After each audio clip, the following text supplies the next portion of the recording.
বাবা, বাবা, বাবা। একটি তরুণ মেষপালকের ভেড়ার কান্না সাধারণত শান্ত পর্বতমালা জুড়ে প্রতিধ্বনিত হয়। লিকিয়ে একটি পাহাড়ের চূড়ায় গিয়ে ঠান্ডা রাতের হাওয়া তার শরীরে প্রবাহিত হচ্ছে। বর্তমানে তার শরীর ঘামে ভিজে গেছে। ১৩ বছর বয়সে লিকির মতো একটি ছোট ছেলে এই পর্বতমালায় আরোহণ করার জন্য তার সমস্ত শক্তি ব্যবহার করছিল। রাতের আকাশে এই দৃশ্যটি প্রায় যে কাউকেই এক ভয়ঙ্কর সংবেদন দেবে। যদিও রাত শান্ত ছিল, লিকির মন অনিশ্চয়তার শিখা দ্বারা তাড়িত হচ্ছিল। দরিদ্র পরিবার থেকে আসা, তার বাবা মা উভয়ই কৃষক ছিলেন। ৭ বছর বয়সে তিনি একজন রাখাল হিসেবে জীবন শুরু করেন। তার পারিবারিক নাম ছিল লি। জন্মের পর ৭ দিন ৭ রাত কেঁদেছিলেন বলে তার নাম ছিল লিকিয়ে। এক আজ তিনি তার দৈনন্দিন কাজ সম্পন্ন করেছেন। যাই হোক, ভোর হওয়ার সময় তিনি লক্ষ্য করলেন যে তিনি তার নেতৃস্থানীয় ভেড়াগুলিকে হারিয়ে ফেলছেন। দুশ্চিন্তায় ভরা অবস্থায় তিনি এটি খুঁজতে পর্বতশ্রেণীতে ফিরে যান। আপাতদৃষ্টিতে পুরো পর্বতশ্রেণীটি ঘোরাঘুরি করার পরেও তিনি এই ভেড়াটির একটি ছায়াও খুঁজে পাননি। নিখোঁজ ভেড়া এবং এর দুষ্ট মালিক জান দাহু সম্পর্কে চিন্তা করে লিকিয়ে তার হৃদয় সবচেয়ে খারাপের জন্য ভয় পেয়েছিলেন। হঠাৎ লিকিয়ে এমন একটা জায়গার কথা ভাবল যেখানে ভেড়া থাকতে পারে। শুধুমাত্র একটি অবস্থান ছিল যা তিনি অনুসন্ধান করেননি, অমর দানব গ্রোট। তিনি তার সামনে অমর দানব গ্রোটোর দিকে তাকালেন। তিনি লক্ষ্য করলেন যে অন্ধকার রাতে পর্বতশ্রেণীটি প্রাচীন জনশূন্য যুগের একটি হিংস্র জন্তুর সাথে সাদৃশ্যপূর্ণ। এর মুখ ফাঁকা, মানুষের মাংসের জন্য ক্ষুধার্ত। চারপাশ থেকে নেকড়েদের চিৎকার শুনে সে ভয়ে কাঁপতে পারল না। অমর দানব গ্রোটোকে আশেপাশের এলাকায় অভিশপ্ত ভূমি হিসাবে বিবেচনা করা হতো। কিংবদন্তি বলে যে একটি দুষ্ট রাক্ষস এই অবস্থানে সভাপতিত্ব করেছিল, একটি রাক্ষস যে অবিলম্বে যে কোনো অপরাধীকে গ্রাস করেছিল। গুহা থেকে জীবিত অবস্থায় কেউ বের করতে পারেনি। এই মুহূর্তে জান দাহুর চাবুকের শব্দ লিকিয়ের কানে বেজে উঠল। যদি লিকিয়ে সত্যিই ভেড়া হারিয়ে ফেলে, তবে জান দাহু অবশ্যই তার মাংস ছিঁড়ে ফেলবে। এই জায়গায় পৌঁছে লিকিয়ে দাঁত কিরমির করে গুহার কাছে গেল। রাতেই তার লাশ উধাও। আহ, শান্ত রাত্রি একটি অল্প বয়স্ক ছেলের করুণ আর্তনাদ দ্বারা বাধাপ্রাপ্ত হয়েছিল। লিকের ভীত কণ্ঠ আবার বেজে উঠল, তুমি, তুমি, তুমি কি চাও? আহ! হঠাৎ চিৎকার শেষ হয়ে গেল। অজানা সময় পরে অমর দানব গ্রোটোর গভীরতায় একটি ভয়ঙ্কর কণ্ঠে নীরবতা ভেঙে গেল। ভালো, ভালো, ভালো। আমার অমর ডার্ক ক্রো অবশেষে সম্পূর্ণ হয়েছে। যেহেতু শুধুমাত্র একটি আত্মা অনুপস্থিত ছিল, আজ আমি আপনার আত্মাকে কিছুটা হলেও ধার দেব। ফুঁস, ফুঁস, ফুঁস। এক মুহূর্ত পরে প্রতিটি ফ্ল্যাপ জোরে আওয়াজ করে। একটি অদ্ভুত অন্ধকার কাক অমর দানব গ্রোটো থেকে উড়ে গেল। উড়ুন, উড়ুন, উড়ুন। আমি সব নিষিদ্ধ কবর খুঁজে পেতে আপনার আত্মা ব্যবহার করব। সমস্ত জমি জুড়ে উড়ে, যতদিন নাইন ওয়ার্ল্ড আছে, আমি তোমাকে আবার খুঁজে পাব। অমর দানব গ্রোটোর গভীরতা থেকে ভারী কণ্ঠটি আবার বেরিয়ে এসে বাতাসে স্থির হয়ে গেল। তারপর থেকে এই স্বর্গ এবং পৃথিবী জুড়ে একটি অন্ধকার কাক বিমানগুলি জুড়ে উড়ে গেল। স্বর্গীয় শহরগুলি থেকে সবচেয়ে বিপজ্জনক পৌঁছনো এবং গোপন এলাকায় এটি একটি স্বাধীন ইচ্ছা ছাড়াই ৯টি বিশ্বের মধ্য দিয়ে শেষ যুগের জন্য উড়েছিল। সময়ের সাথে সাথে লক্ষ লক্ষ বছর এল আর গেল। একজন নতুন পিয়ারলেস মাস্টার অন্যের পতনের সাথে সাথে উঠবেন। ধীরে ধীরে কাকটি অদৃশ্য হয়ে যেত, শুধুমাত্র পরে আবার আবির্ভূত হবে। এটি তার প্রভুকে পালাতে চেয়েছিল। এটি তার জীবনের একটি উদ্দেশ্য খুঁজে পেতে চেয়েছিল। আলকেমি গড় থেকে অমর সম্রাট ফেই, অমর সম্রাট জুয়েশি থেকে অমর সম্রাট মিনরেন, অমর সম্রাট তুন রি থেকে অমর সম্রাট বিংইউ, ব্ল্যাক ড্রাগন রাজা পর্যন্ত। দুই এই প্রতিটি প্যারাগনের পিছনে একটি কাকের ছায়া রয়েছে, যেটি স্বাধীনতার জন্য সংগ্রাম করেছিল। এই শক্তিশালী প্রাণীরা আসা এবং চলে যাওয়ার সাথে সাথে কাকটি রহস্যময়ভাবে সময়ের নদী জুড়ে উপস্থিত হতে থাকে। কাক তার ভাগ্য নিয়ন্ত্রণ করতে রাজি ছিল না। এটি এই বিশ্বের সবচেয়ে ভয়ঙ্কর চরিত্রের বিরোধিতা করতে চেয়েছিল। এবং এখন, বহু যুগ পেরিয়ে লক্ষ লক্ষ বছর চলে গেছে, লিকে, যিনি নদীতে ভাসছিলেন, হঠাৎ একজন ব্যক্তি টেনে নিয়ে গেল। আহ! যখন তাকে টেনে বের করে আনা হচ্ছিল, লিকে হঠাৎ জেগে উঠল। তার প্রথম প্রতিক্রিয়া ছিল লাফ দেওয়া, কারণ সে তার নিজের শরীরের সাথে অপরিচিত ছিল। তার পা খুঁজে না পেয়ে সে প্রায় মাটিতে লুটিয়ে পড়ে। আহ, আমার শরীর! নিচের দিকে তাকিয়ে দেখে যে তার শরীর একই রকম ছিল, লিকিয়ে আনন্দিত এবং ভয় পেয়েছিলেন। অন্তহীন ঢেউ এবং বাতাসের বিরুদ্ধে লড়াই করতে গিয়ে হাজার হাজার সংগ্রামের পরেও, ডার্কক্রো লিকিয়ে তার নিজের শরীর ফিরে পাওয়ার পরেও তার আবেগকে ধরে রাখতে পারেনি। একটা দীর্ঘ নিঃশ্বাস ফেলে সে মাথা তুলে দেখল তার সামনে একজন বৃদ্ধ। হে হে হে, এই বৃদ্ধ লোকটিই তোমাকে তোমার আসন্ন সর্বনাশ থেকে রক্ষা করেছে। বৃদ্ধ তার অবশিষ্ট 3টি হলুদ দাঁত প্রকাশ করে অসম্মানজনক ভঙ্গিতে উচ্চস্বরে হাসলেন। তার আচরণ অন্যদের মনে করত যে তার হাসি খুবই অশুভ ছিল। স্রোতের উপরে লিকিয়ে অমর দানব গ্রোটোর আবছা কাঠামো দেখতে পেল। তার চোখ ক্রমশ ঠান্ডা হয়ে উঠল এবং তার আভা 13 বছর বয়সী একটি শিশুর নির্গত হতে পারে এমন কিছুকে ছাড়িয়ে গেল। লিকিয়ে একটা গভীর শ্বাস নিল এবং তারপর বৃদ্ধের দিকে তাকালো। কিছুক্ষণ পরে তিনি অবশেষে জিজ্ঞাসা করলেন, বুড়ো, আমি আপনাকে কিভাবে সম্বোধন করব? ধূপ পরিষ্কার করা প্রাচীন সম্প্রদায়, পুরানো শয়তান। বৃদ্ধ লোকটি তার মুখ দিয়ে উত্তর দিল, এখনও তার 3টি সোনার দাঁত প্রকাশ করছে যখন হাসছে এবং সর্বত্র থুথু দিচ্ছে। ধূপ পরিষ্কার করা প্রাচীন সম্প্রদায়, লিকিয়ে তার নিঃশ্বাসের নিচে ফিস ফিস করে বলল। এই নামটি তাকে তার মনের সিলমোহর করা স্মৃতি মনে করিয়ে দেয়। এই স্মৃতিগুলো সেই সময়ের ছিল যখন তিনি এখনও অন্ধকার কাকের শরীরে বন্দী ছিলেন। লিকি তার প্রশান্তি ফিরে পেল এবং বৃদ্ধকে জিজ্ঞাসা করল, এই মুহূর্তে স্বর্গের ইচ্ছা কার আছে? বৃদ্ধ লোকটি তখনও হাসি মুখে উত্তর দিয়েছিল, স্বর্গের ইচ্ছা তাই না। এই মুহূর্তে, এই যুগে কেউ স্বর্গের ইচ্ছাকে কাঁধে রাখতে সক্ষম হয়নি। অমর সম্রাট তা কম কথায়, বৃদ্ধের উত্তর শুনে লিকিয়ের আচরণ অন্ধকার হয়ে গেল। কতক্ষণ সে ঘুমিয়েছিল? 1,00,000 বছর ধরে। এক অমর সম্রাট তা কম 30,000 বছর ধরে নিখোঁজ। লিকি বৃদ্ধ লোকটিকে আরও একবার জিজ্ঞাসা করলেন, স্বর্গ রক্ষাকারী প্রাসাদের কালো ড্রাগন রাজা সম্পর্কে কি কেউ জানে না? ব্ল্যাক ড্রাগন কিং অমর সম্রাট তা কমের মতো একই সময়ে নিখোঁজ হয়েছিলেন। বুড়ো শয়তান মাথা নাড়ল। এটা শুনে লিকিয়ের অভিব্যক্তি আমূল বদলে গেল। তিনি আবার অমর দানব গ্রোটোর দিকে ফিরে তাকালেন এবং অবশেষে বুঝতে পারলেন কেন তিনি তার দেহ ফিরে পেয়েছেন। আমাদের যেতে দাও, বিষণ্ণ অভিব্যক্তি সহ লিকিয়ে ঘুরে দাঁড়ালেন এবং দূরে হাঁটতে শুরু করলেন। ওল্ড ডেভিল তাকে অনুসরণ করছে কিনা তা সে চিন্তা করে না। সদ্য অমরত্বের অভিজ্ঞতার পরে তিনি জানতেন যে তাকে কি করতে হবে। স্বর্গ রক্ষাকারী প্রাসাদ বর্তমান সময়ে একটি অবিশ্বাস্যভাবে শক্তিশালী বংশ ছিল। সেই যুগে যখন ব্ল্যাক ড্রাগন রাজা, একজন পিয়ারলেস মাস্টার, তখনও বেঁচে ছিলেন, 9টি বিশ্বজুড়ে কেউ তার সাথে মেলেনি। 3 প্রজন্ম ধরে তিনি সম্মানিত ছিলেন, যদিও তিনি 30,000 বছর ধরে নিখোঁজ ছিলেন। স্বর্গ রক্ষাকারী প্রাসাদ এখনও এই ডোমেনে অহংকারে দাঁড়িয়ে আছে। এই মুহূর্তে স্বর্গ রক্ষাকারী প্রাসাদের বাইরে 13 বছর বয়সের একটি যুবক এবং 3টি সোনার দাঁতওয়ালা একটি নিচু বৃদ্ধ লোক দাঁড়িয়ে ছিল। প্রাসাদের বাইরের শহরের ঘেরের ঠিক বাইরে, লিকিয়ে ফিসফিস করার সময় আনুষ্ঠানিক অর্থ পুড়িয়ে দিয়েছিলেন, ছোট কালো ড্রাগন, তোমাকে চিন্তা করতে হবে না। আপনি আমাকে আমার শরীর, আমার জীবন ফিরে পেতে সাহায্য করেছেন। একদিন আমি তোমার প্রতিশোধ নিতে দুষ্ট দেশকে ধ্বংস করব।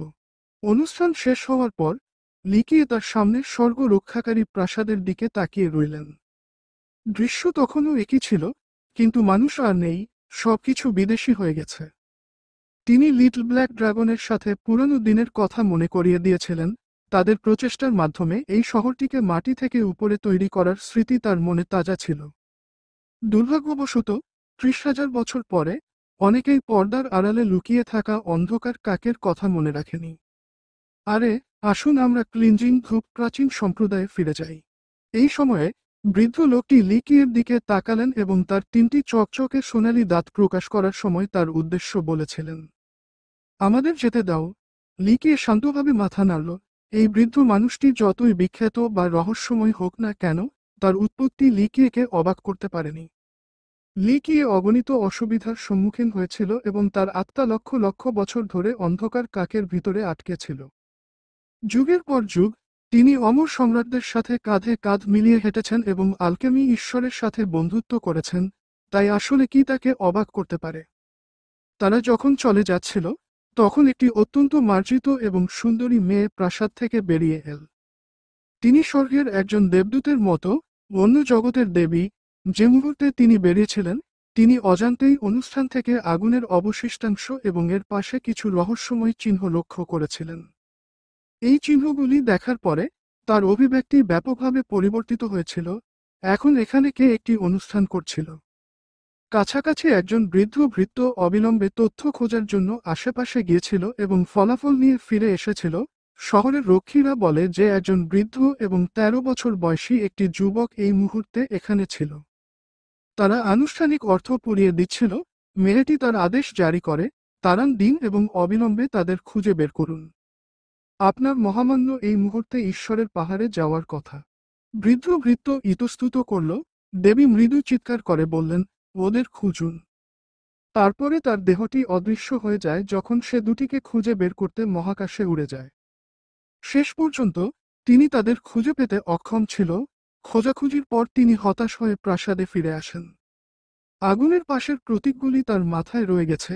এই চিহ্নগুলি দীর্ঘদিন ধরে আবির্ভূত হয়নি, তাহলে হাজার হাজার বছর পরে কেন তারা উপকণ্ঠে উপস্থিত হয়েছিল? তারা কি বন্ধু বা শত্রু ছিল? একজন পুরানো অনুগত ভৃত্য বলেছেন, মহারাজ, আমরা সেই লোকদের খুঁজে পাইনি যারা আনুষ্ঠানিক অর্থ পুড়িয়ে দিচ্ছিল। দেবী গম্ভীর ভঙ্গিতে আদেশ করলেন, সবাইকে এই কথা মনে রাখতে আদেশ করুন যে উইদু জনের কোনো খবর পাওয়া গেলে অবিলম্বে আমাকে রিপোর্ট করুন। এ কথা শুনে ভৃত্য অত্যন্ত বিস্মিত হল। স্বর্গ রক্ষাকারী প্রাসাদের বর্তমান ক্ষমতা এবং তাদের দেবীর খ্যাতির সাথে তার পক্ষে এমন গুরুতর অভিব্যক্তি দেখানো বিরল। ভৃত্য জিজ্ঞেস করল, তাহলে আল্লাহর পাহাড়ে ভ্রমণের কি হবে? এটি বাতিল করুন। দেবী চিৎকার করে বললেন, আমাকে সেই প্রাচীন বই পড়তে হবে যা পূর্বপুরুষরা রেখে গেছেন। অদ্ভুত কিছু ঘটছে। তারপরে তিনি অবিলম্বে স্বর্গ রক্ষাকারী প্রাসাদের নিষিদ্ধ স্থলগুলির গভীরতম অংশগুলিতে যান। ক্লিনজিং ধূপ প্রাচীন সম্প্রদায় স্বর্গীয় জুয়েল কিংডমের দেশে বাস করত। এই সম্প্রদায়টি একটি দীর্ঘ ইতিহাস সহ একটি অমর সম্রাট বংশ ছিল। সম্রাট যুগের শুরুতে অমর সম্রাট মিনরেন গর্বের সাথে শিখরে দাঁড়িয়ে একটি সম্প্রদায় প্রতিষ্ঠা করেছিলেন, যার নাম দিয়েছিলেন ধূপ পরিষ্কার করা। দুর্ভাগ্যবশত লক্ষ লক্ষ বছর পরে এটি সময়ের পরীক্ষা এবং তার ক্ষমাহীন প্রকৃতিকে সহ্য করতে পারেনি।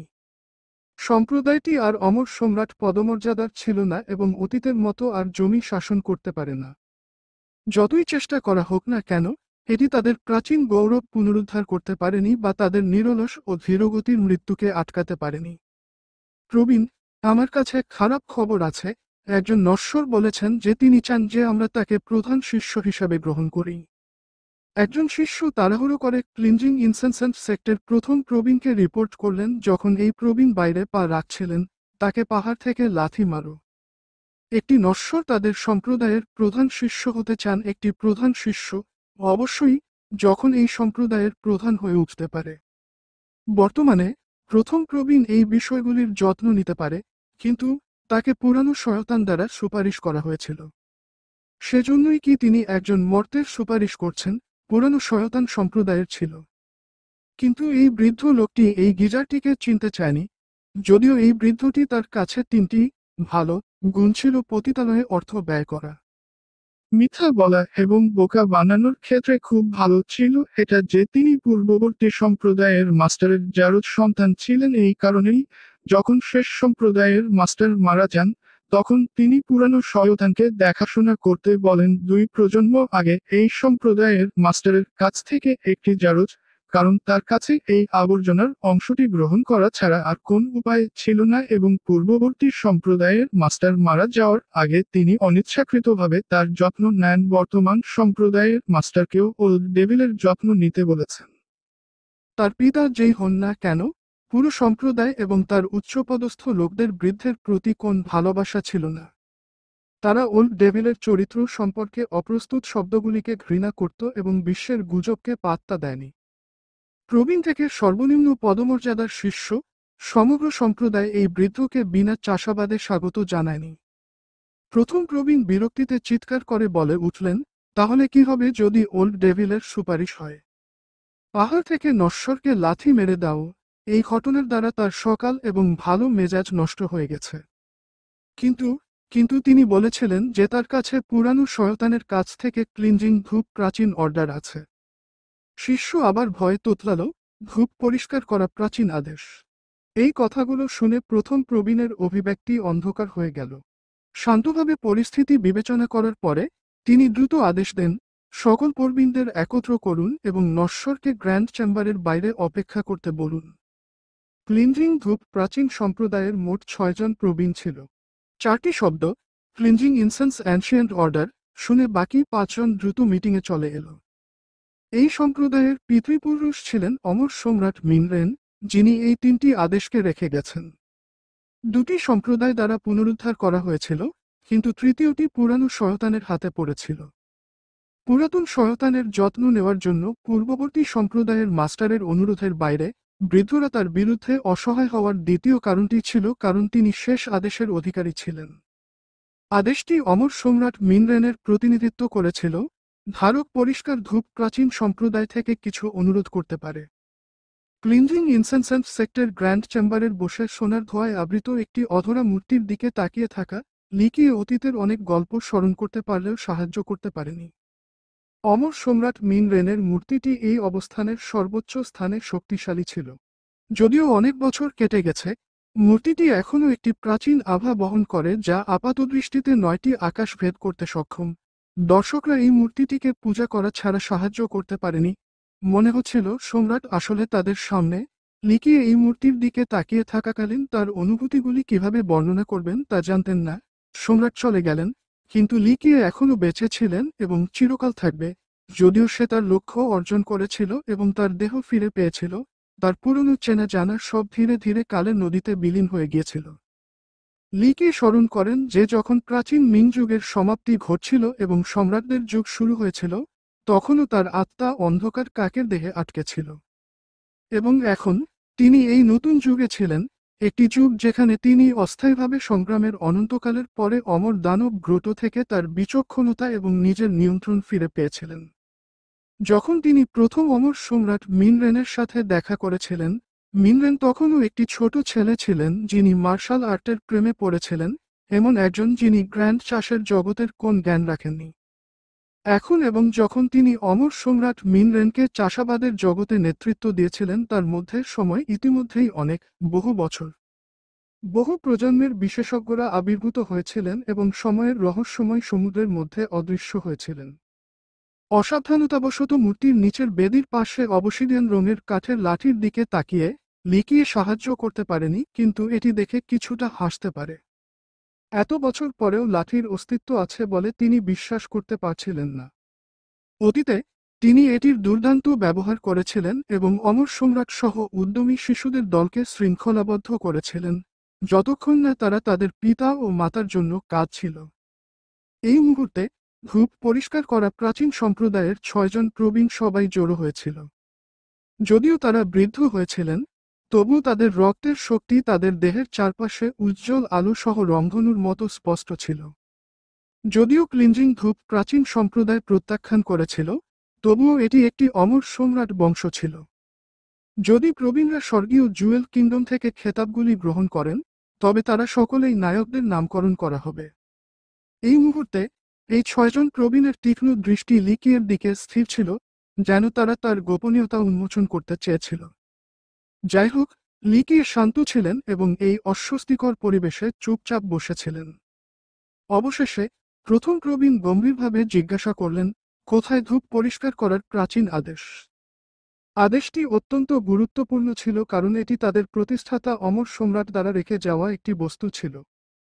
লিকিয়ে ধীরে ধীরে প্রাচীন ক্রম প্রকাশ করার জন্য তার হাতের তালু খুললেন। তিনি অবাক হয়েছিলেন যখন ওল্ড ডেভিল তাকে সম্প্রদায়ের পাহাড়ের নিচে শহরে নিয়ে যায় এবং তারপর একটি পতিতালয়ে পালিয়ে যায়। যাওয়ার আগে তিনি অকপটে লিকিয়ের হাতে আদেশটি ছুড়ে দেন। এটা অবিশ্বাস্য ছিল যে এই বৃদ্ধের মতো একজন ব্যক্তির একটি প্রাচীন আদেশ থাকবে। অতীতে যখন লিকিয়ে অন্ধকার কাকের ভিতরে আটকা পড়েছিলেন এবং যখন মিনরেন স্বর্গের ইচ্ছার কাঁধে ছিলেন, তখন তিনি লিকিয়েকে 3টি প্রাচীন আদেশ দিয়েছিলেন। পরে লিকিয়ে বিভিন্ন লোককে এই আদেশ দেন। লক্ষ লক্ষ বছর পর লিকিয়ে নস্টালজিকভাবে তার হাতের আদেশের দিকে তাকাল। অতীতে তার প্রয়োজন ছিল না, কিন্তু আজ তার কর্তৃত্বের উপর নির্ভর করা ছাড়া তার কোন উপায় ছিল না। ছয়জন প্রবীণ আদেশের চারপাশে পাশ করে এবং সাবধানে এটি পরীক্ষা করে নিশ্চিত করে যে এটি সত্যই ছিল। সত্যটি ছিল যে সম্প্রদায়টি দীর্ঘদিন ধরে আদেশটি পুনরুদ্ধার করতে চেয়েছিল, কিন্তু ওল্ড ডেভিলের হাত থেকে জোর করার উপায় তাদের কাছে ছিল না। পুরানো শয়তান জানত যে আদেশটি অন্য জীবনের সমতুল্য, তাই সে তার প্রিয় জীবনের সাথে এটিকে ধরে রেখেছিল। কেউ ভবিষ্যৎবাণী করেছিল যে এটি কোনো সুনাম ছাড়াই একজন মর্তের হাতে পড়বে। প্রথম প্রবীণ ঠান্ডা গলায় জিজ্ঞেস করলেন, ওল্ড ডেভিল কোথায়? বাস্তবে প্রথম প্রবীণ ওল্ড ডেভিলের প্রতি কোন ভালোবাসা পোষণ করেননি। এমন একজন ব্যক্তি যিনি কেবল অর্থ ব্যয় করতে, মিথ্যা বলতে এবং মহিলাদের সাথে খেলতে পারেন। তার কাছে ওল্ড ডেভিল পূর্ববর্তী সম্প্রদায়ের মাস্টারের পুত্র কিনা তা বিবেচ্য নয়। লিকে শান্তভাবে উত্তর দিল, তিনি কুইহম পতিতালয়ে গিয়েছিলেন। ছয়জন প্রবীণের মুখে ছায়া দেখা যেত, যদিও তারা ওল্ড ডেভিলকে পছন্দ করত না, তবুও তাদের সম্মানিত সম্প্রদায়ের কেউ 1000 মাইল ব্যাসার্ধের মধ্যে সবচেয়ে বিখ্যাত এবং জনপ্রিয় পতিতালয়ে যাওয়ার চিন্তাভাবনা ছিল অত্যন্ত লজ্জার কারণ। এবং এই পতিতালয়টি তার প্রথমবার দেখার মতো ছিল না। প্রবীণরা ক্ষোভ প্রকাশ করেছিলেন এবং কিভাবে তা ছেড়ে দেবেন তা জানেন না। তারা কেবল আশা করতে পারে যে এই জাতীয় কুখ্যাত খেলোয়াড় ভবিষ্যতে তাদের সম্প্রদায়ের অংশ হবে না। একজন অন্য প্রবীণ উচ্চস্বরে জিজ্ঞাসা করলেন, তোমার চাওয়া কি? তারা লিকিয়ে এটি পাওয়ার জন্য নিযুক্ত পদ্ধতিটি জানত না, তবে সত্যটি ছিল যে তাদের সামনে আদেশটি অবশ্যই জাল ছিল না।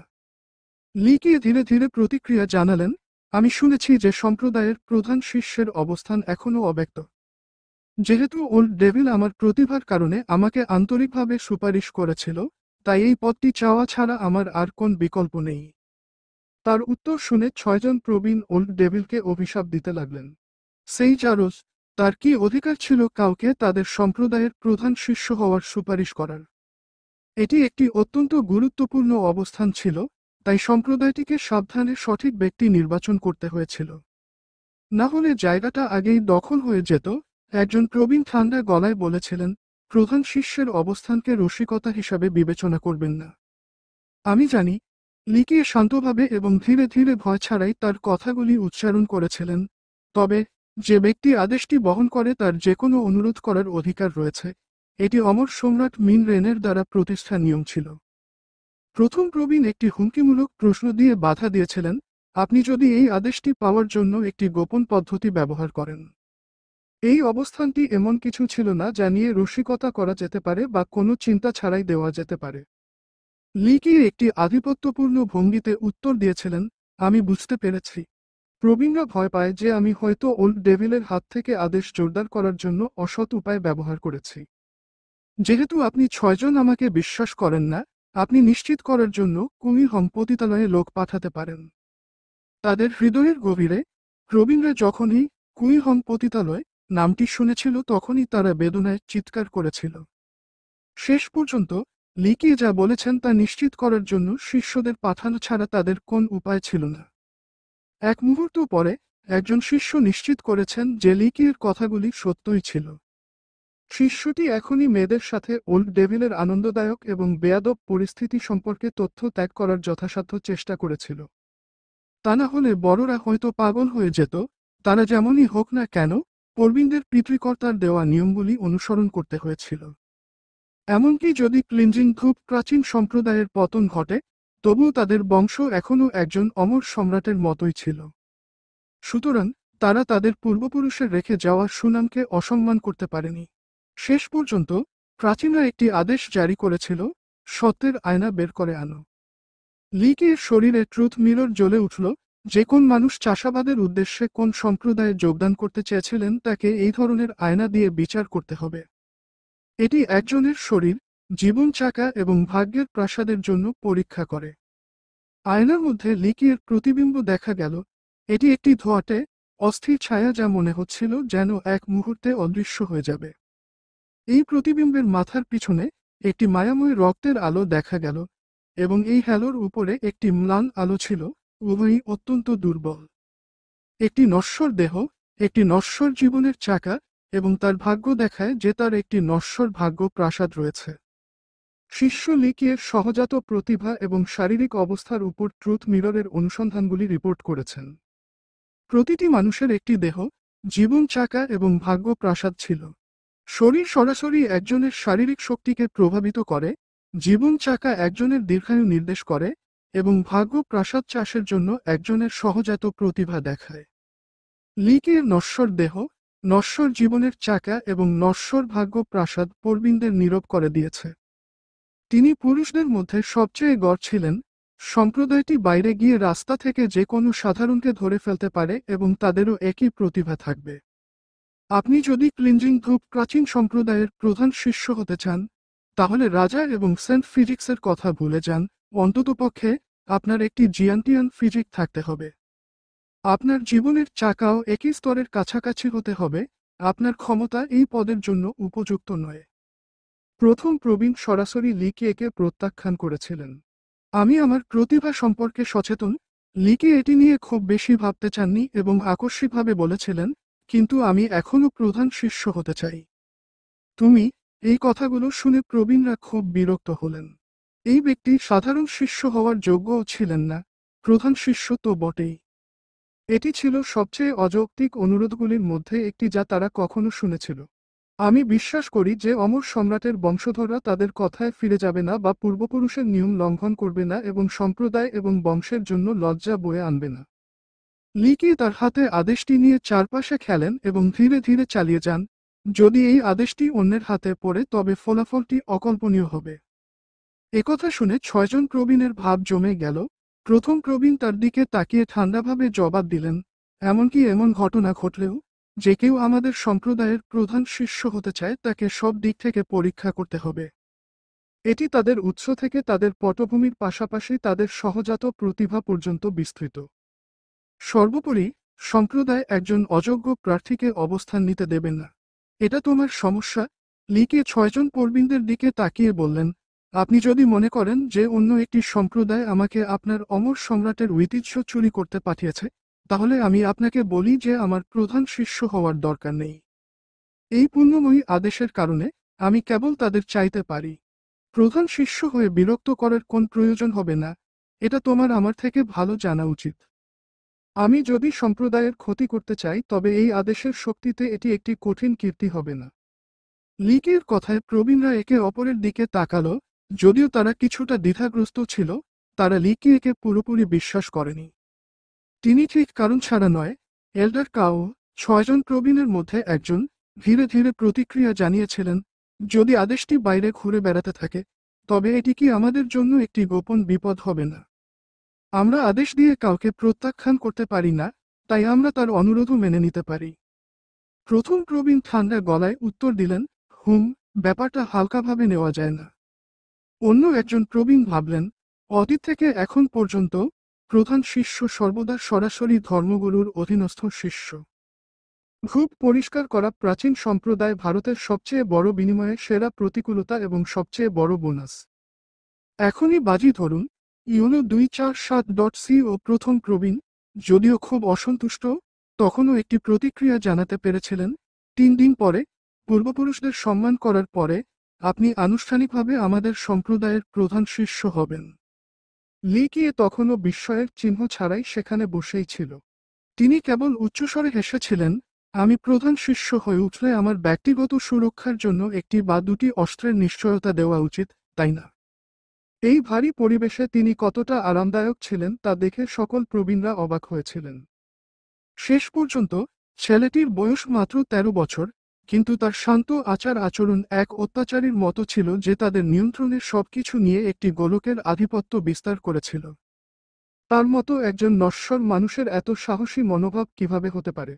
প্রথম প্রবীণ লিকের দিকে কটাক্ষ করলেন এবং মাথা নেড়ে বললেন, যদিও আমরা আপনাকে প্রধান শিষ্য হিসাবে গ্রহণ করেছি, আমরা আপনাকে কেবল একটি সাধারণ অস্ত্র দিতে পারি।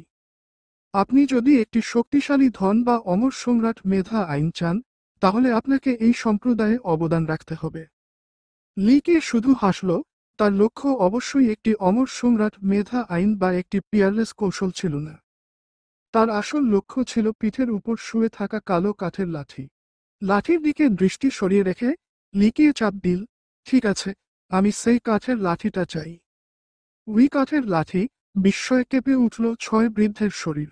পূর্বপুরুষদের সম্মান জানাতে একটি আনুষ্ঠানিক পোড়ানোর পরে ছাই সংগ্রহের জন্য লাঠিটি ব্যবহার করা হতো।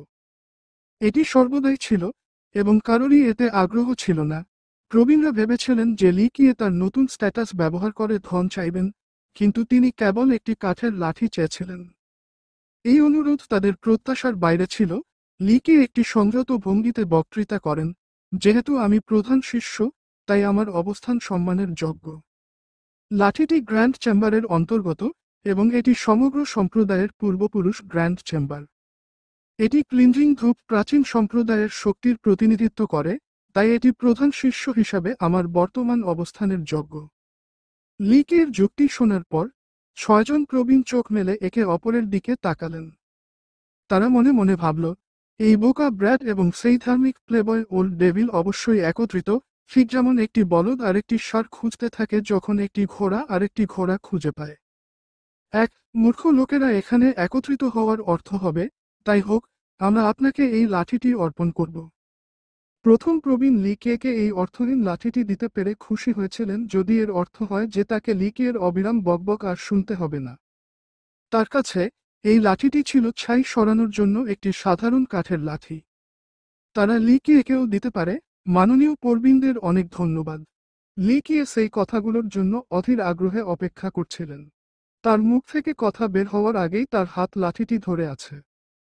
এই ক্রিয়াটি 6জন প্রবীণের দৃষ্টিতে অত্যন্ত নির্বোধ হিসাবে দেখা হয়েছিল। হুয়ারেন, তাকে তার বিশ্রামের স্থানে নিয়ে যাও। একজন প্রবীণ অবশেষে অধৈর্য হয়ে পড়লেন এবং কাছের একজন শিষ্যকে বললেন লিকিয়েকে বিদায় দিতে। আজকের ঘটনাগুলি 6জন প্রবীণকে খুব চাপ দিয়েছিল। একটি বর্জ্য শুদ্ধ ধূপ প্রাচীন সম্প্রদায়ের প্রধান শিষ্য হয়ে উঠেছে।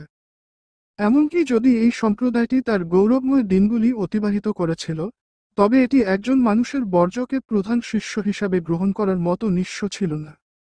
শিষ্যের নেতৃত্বে লিকি একটি নির্জন শিখরের কাছে গিয়েছিলেন। একটি নতুন প্রধান শিষ্যের খবর পুরো সম্প্রদায় জুড়ে ছড়িয়ে পড়েছিল।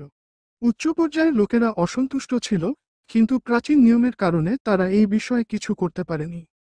লিকির মতো একজন অকেজো ব্যক্তি কেবল ভাগ্যবান, এটাই ছিল।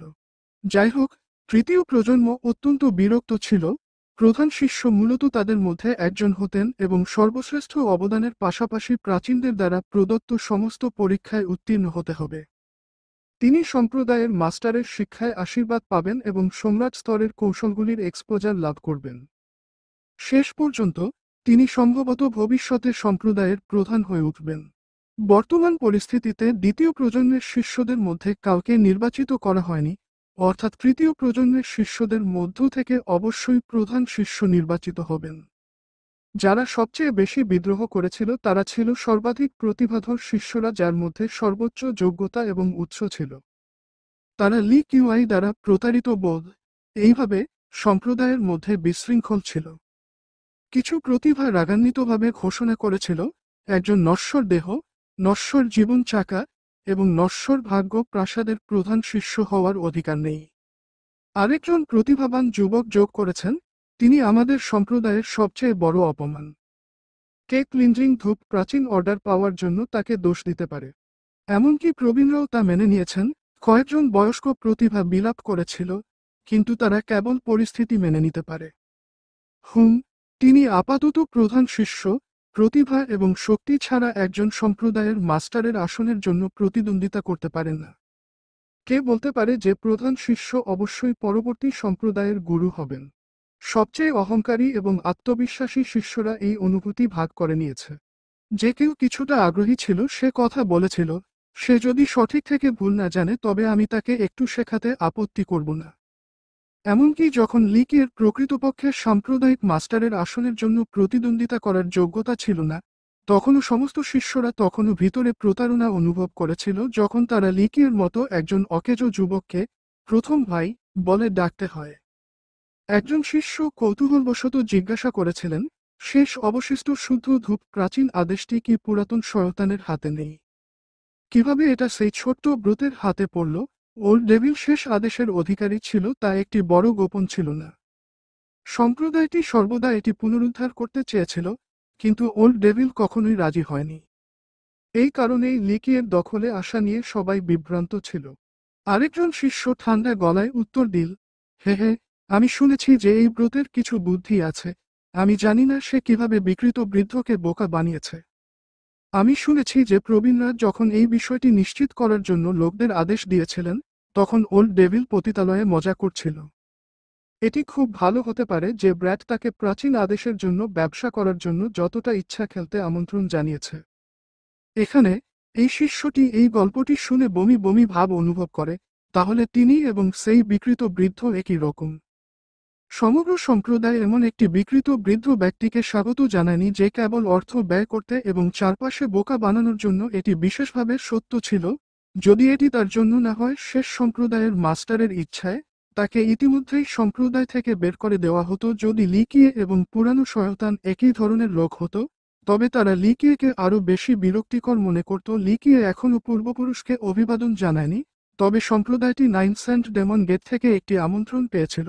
কি খবরটি পাওয়ার পর 6জন প্রবীণ হতবাক হয়ে গিয়েছিলেন এবং বিষণ্ণভাবে বলেছিলেন, তারা এই খবরটি খুব দ্রুত শুনেছে, তবুও তারা ইতিমধ্যেই তাকে পরীক্ষা করতে চায়।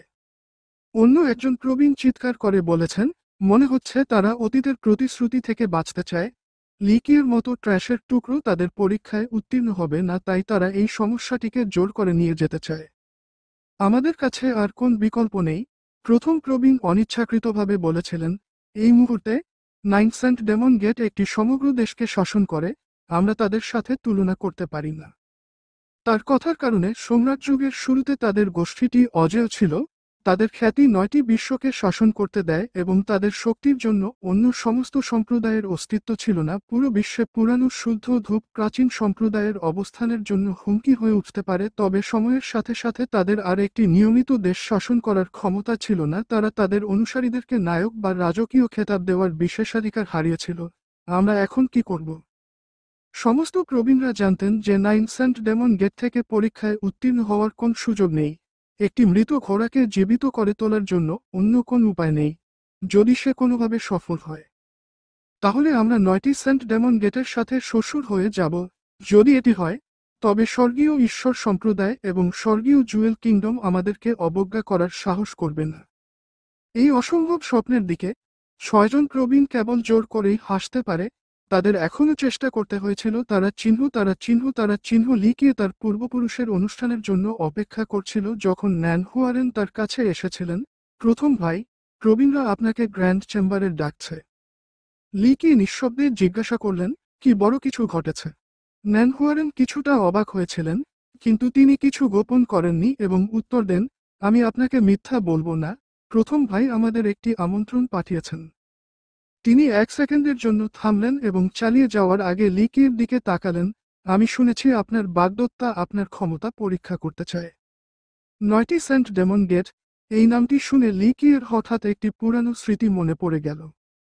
তারা ওল্ড অক্স কান্ট্রির উপর শাসন করে এবং আমাদের দুটি সম্প্রদায়ের মধ্যে একটি বন্ধুত্বপূর্ণ এবং ঘনিষ্ঠ সম্পর্ক ছিল, যাকে নাইন সেন্ট ভার্চুস প্যারাগন বলা হতো। আমাদের অমর সম্রাট মিন রেনের অধীনে এবং 9টি বিশ্বের মধ্য দিয়ে ঝাড়ু দেওয়ার জন্য তাকে অনুসরণ করেছিল যখন আমরা একটি প্রাচীন রাজ্যে রাজত্ব করতাম। এমনকি 9টি সেন্ট ডেমন গেটকেও আমাদের শ্রদ্ধা জানাতে হয়েছিল। আমি এই সম্প্রদায়ের কথা শুনেছি। নাইন সেন্ট নামের এই পৈশাচিক দানবকে ফাঁদে ফেলার জন্য সময় এবং শক্তি এবং তাকে মিনরেনের ভাগ্য রক্ষাকারী হতে বাধ্য করেছিল। এই বাগদত্তা কোথা থেকে এসেছে? ন্যানহুয়ারেন উত্তর দিয়েছিলেন, আমাদের পিতৃপুরুষ যখন স্বর্গের ইচ্ছাকে মেনে নিয়েছিলেন এবং অমর সম্রাট হয়েছিলেন, তখন নাইন সেন্ট ভার্চুস প্যারাগন আমাদের সাথে একটি চুক্তি তৈরি করেছিলেন। যদি আমাদের পুরুষ হওয়ার সময় তাদের প্রধান বংশধর মহিলা হয়, আমরা শ্বশুরবাড়ি হব। এক মুহূর্ত থামার পরে তিনি হতাশ হয়ে দীর্ঘশ্বাস ফেললেন। সেই সময়ে তারা র্যাঙ্কে উঠছিল। গভীর ঘুমে পড়ার পর তিনি ভুলে গিয়েছিলেন। আপনি কি বললেন, নানহুয়ারেন? তিনি শুনতে পাননি। জিজ্ঞাসা, কিছুই না। তাই এখন তাদের প্রধান বংশধর কি একজন মহিলা? এটা জানা যায় যে আমাদের দুই সম্প্রদায়ের মধ্যে দীর্ঘদিন ধরে শ্বশুরবাড়ির কোনো সম্পর্ক নেই। এই যুগে তাদের প্রধান বংশধর প্রকৃতপক্ষে একজন মহিলা। তিনি লিকিয়ের অভিব্যক্তির দিকে তাকানোর জন্য 1 সেকেন্ডের জন্য থেমেছিলেন। আমিও শুনেছি যে তাদের বংশধর লি শুয়াংয়ানের একটি সহজাত রাজার দেহ রয়েছে। নান হুয়ারেনের গল্প শুনে লিকি পরিস্থিতি সম্পর্কে সম্পূর্ণ উপলব্ধি করেছিলেন। নাইন সেন্ট ডেমন গেট স্বাভাবিকভাবেই একটি ক্ষয়িষ্ণু সম্প্রদায়ের শিষ্যের সাথে এমন যোগ্যতা এবং সম্ভাবনার সাথে একজন বংশধরকে বিয়ে করতে চায়নি।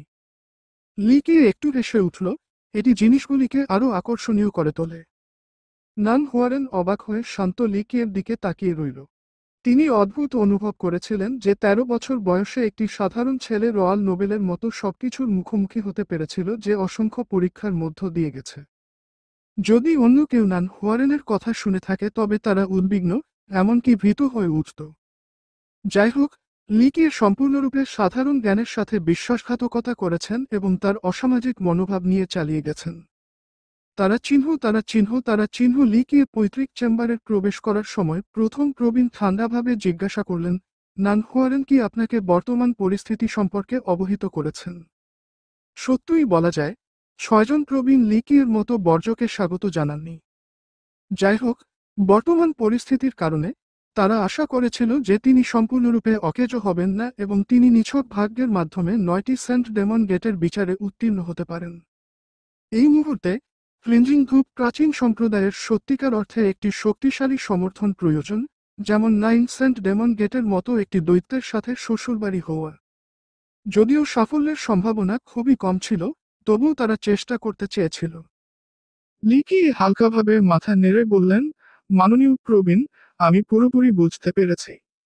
ভালো, যতদিন আপনি ট্রায়াল পাস করতে পারবেন, আমরা আপনাকে সুন্দরভাবে পুরস্কৃত করব। প্রথম প্রবীণের স্বর বরফের মতো ঠান্ডা ছিল, যেন লিকির শান্ত আচরণকে উপহাস করে। লিকি মার্জিতভাবে হাসলেন এবং বিনয়ের সাথে বললেন, আমি বিচারে অংশ নিতে খুব ইচ্ছুক, তবে আমার ৩টি শর্ত রয়েছে।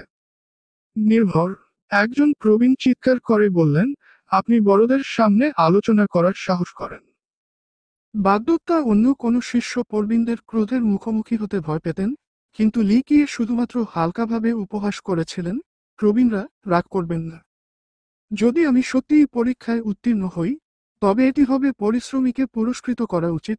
কি বিপদের কথা ভেবে কিছু শর্ত দেওয়াই আমার জন্য স্বাভাবিক। এই প্রবীণ লিকির মনোভাবের জন্য অত্যন্ত অসন্তুষ্ট ছিলেন, তাই তিনি গর্জে উঠলেন, তাহলে আপনি ট্রায়ালে উত্তীর্ণ না হওয়া পর্যন্ত অপেক্ষা করুন, তারপরে আমরা তাদের নিয়ে আলোচনা করতে পারি। যতক্ষণ না আপনি ট্রায়াল পাশ করেন, আপনি স্বর্গের গোপন আইন এবং অমর সম্রাট মেধা আইন ব্যতীত যে কোনো চাষ পদ্ধতি বেছে নিতে পারবেন বলে আমার মনে হয় না। ৬ জন প্রবীণ একে অপরের দিকে তাকালেন এবং ধারণাটি নিয়েছিলেন যে তিনি যদি সত্যই বিচারে উত্তীর্ণ হন, তবে প্রবীণের পরামর্শটি সম্পূর্ণরূপে যুক্তিসঙ্গত ছিল। অন্য শর্তগুলি বিচারের পর পর্যন্ত অপেক্ষা করতে পারে, তবে একটি আছে। শর্ত যে আমাকে আগে থেকেই বলে দিতে হবে যাতে প্রস্তুতির জন্য পর্যাপ্ত সময় পাওয়া যায়। একবার আমি সেন্ট গ্রেডের মেডিসিন পেস্ট চাই। লিকের অনুরোধ শোনার পর ৬ জন প্রবীণের মুখ টক হয়ে গেল। তারা সম্মিলিতভাবে একই সময়ে চিৎকার করে বলেছিল, আপনি কতটা লোভী হতে পারেন। লিকি তাদের উচ্চস্বরে চিৎকার না শোনার ভান করলেন এবং ধীরে ধীরে প্রতিটি শব্দ উচ্চারণ করতে থাকলেন। প্রবীণ, আমাদের দুই সম্প্রদায়ের মধ্যে বিবাহ একটি মহান বিষয়। সবকিছু ঠিকঠাক থাকলে এটি সম্প্রদায়ের জন্য একটি বিশাল অবদান হবে। একটি সেন্ট গ্রেডের ঔষধি পেস্ট মূল্যবান হতে পারে, কিন্তু আমি বিশ্বাস করি এটি একটি ন্যায্য বাণিজ্য। এই প্রবীণ অসন্তুষ্ট এবং ঠান্ডা গলায় বললেন, হুমফ, আপনি মনে করেন সেন্ট গ্রেডের একটি ওষুধের পেস্ট এত সহজে পাওয়া যায়? প্রথম প্রবীণ তারপর লিকির দিকে তাকিয়ে বললেন, আপনি যদি সফল হন, তাহলে একটি সেন্ট গ্রেড পেস্টকে পুরস্কৃত করা খুব বেশি আপত্তিজনক নয়, কিন্তু এই মুহূর্তে আমরা আপনাকে মানিয়ে নিতে পারছি না, কারণ আমাদের সেন্ট পেস্ট রেসিপির জন্য কিছু অবিচ্ছেদ্য কার্যকর ওষুধের অভাব রয়েছে। বরের শারীরিক ভাষা দেখে লিকিয়ে গোপনে হতাশার দীর্ঘশ্বাস ফেলল। তিনি ধূপ পরিষ্কারক প্রাচীন সম্প্রদায়ের খুব উচ্চ চিন্তা ছিল। অতীতে এর গুপ্তধন কার্যত সীমাহীন ছিল, এমনকি এটিতে অমর গ্রেড পেস্টও রয়েছে, তাই সেন্ট পেস্ট তুলনামূলকভাবে তুচ্ছ ছিল। ঠিক আছে, আমি এক ধাপ পিছিয়ে যাব, আমি কিং পেস্টের সর্বোচ্চ গ্রেড চাই। বড়রা একে অপরের দিকে তাকালো। অবশেষে প্রথম প্রবীণ স্বীকার করলেন, এটা আমি মেনে নিতে পারি, তবে শর্ত হলো আপনাকে এখনও সফল হতে হবে। লিকি প্রথম প্রবীণের দিকে হেসে উত্তর দিয়েছিলেন, এর বাইরে, আমি ৯ সেন্ট ডেমন গেটের উদ্দেশ্যে রওনা হওয়ার আগে আমার আরেকটি ছোট অনুরোধ আছে। এটি কতটা বিপজ্জনক হবে তা না জেনে আমাকে কিছু কৌশল শিখতে হবে এবং 1 বা 2টি প্রতিরক্ষামূলক অস্ত্র থাকতে হবে। এল্ডার কাও, 6জন প্রবীণের একজন, অসন্তুষ্টির সাথে বলেছিলেন, হ্যাঁ, তাই মনে হচ্ছে আপনি এখনও কিছুটা বুদ্ধিমান এবং ব্যক্তিগত লাভের জন্য এই পরিস্থিতির সুবিধা নেওয়ার চেষ্টা করছেন। প্রথম প্রবীণ আসলে এই ধারণাটির প্রতি সহানুভূতি প্রকাশ করেছিলেন এবং মাথা নেড়েছিলেন। এটি কিভাবে? অভ্যন্তরীণ সম্প্রদায়ে কৌশল এবং অস্ত্র রয়েছে, আপনি একটি এবং কেবল একটি বেছে নিতে পারেন। অন্যান্য প্রবীণরা কি মনে করেন? যদিও অন্যান্য প্রবীণরা লি কেকে স্থান দিতে চায়নি, তবুও তারা প্রথম প্রবীণের সাথে একমত ছিল।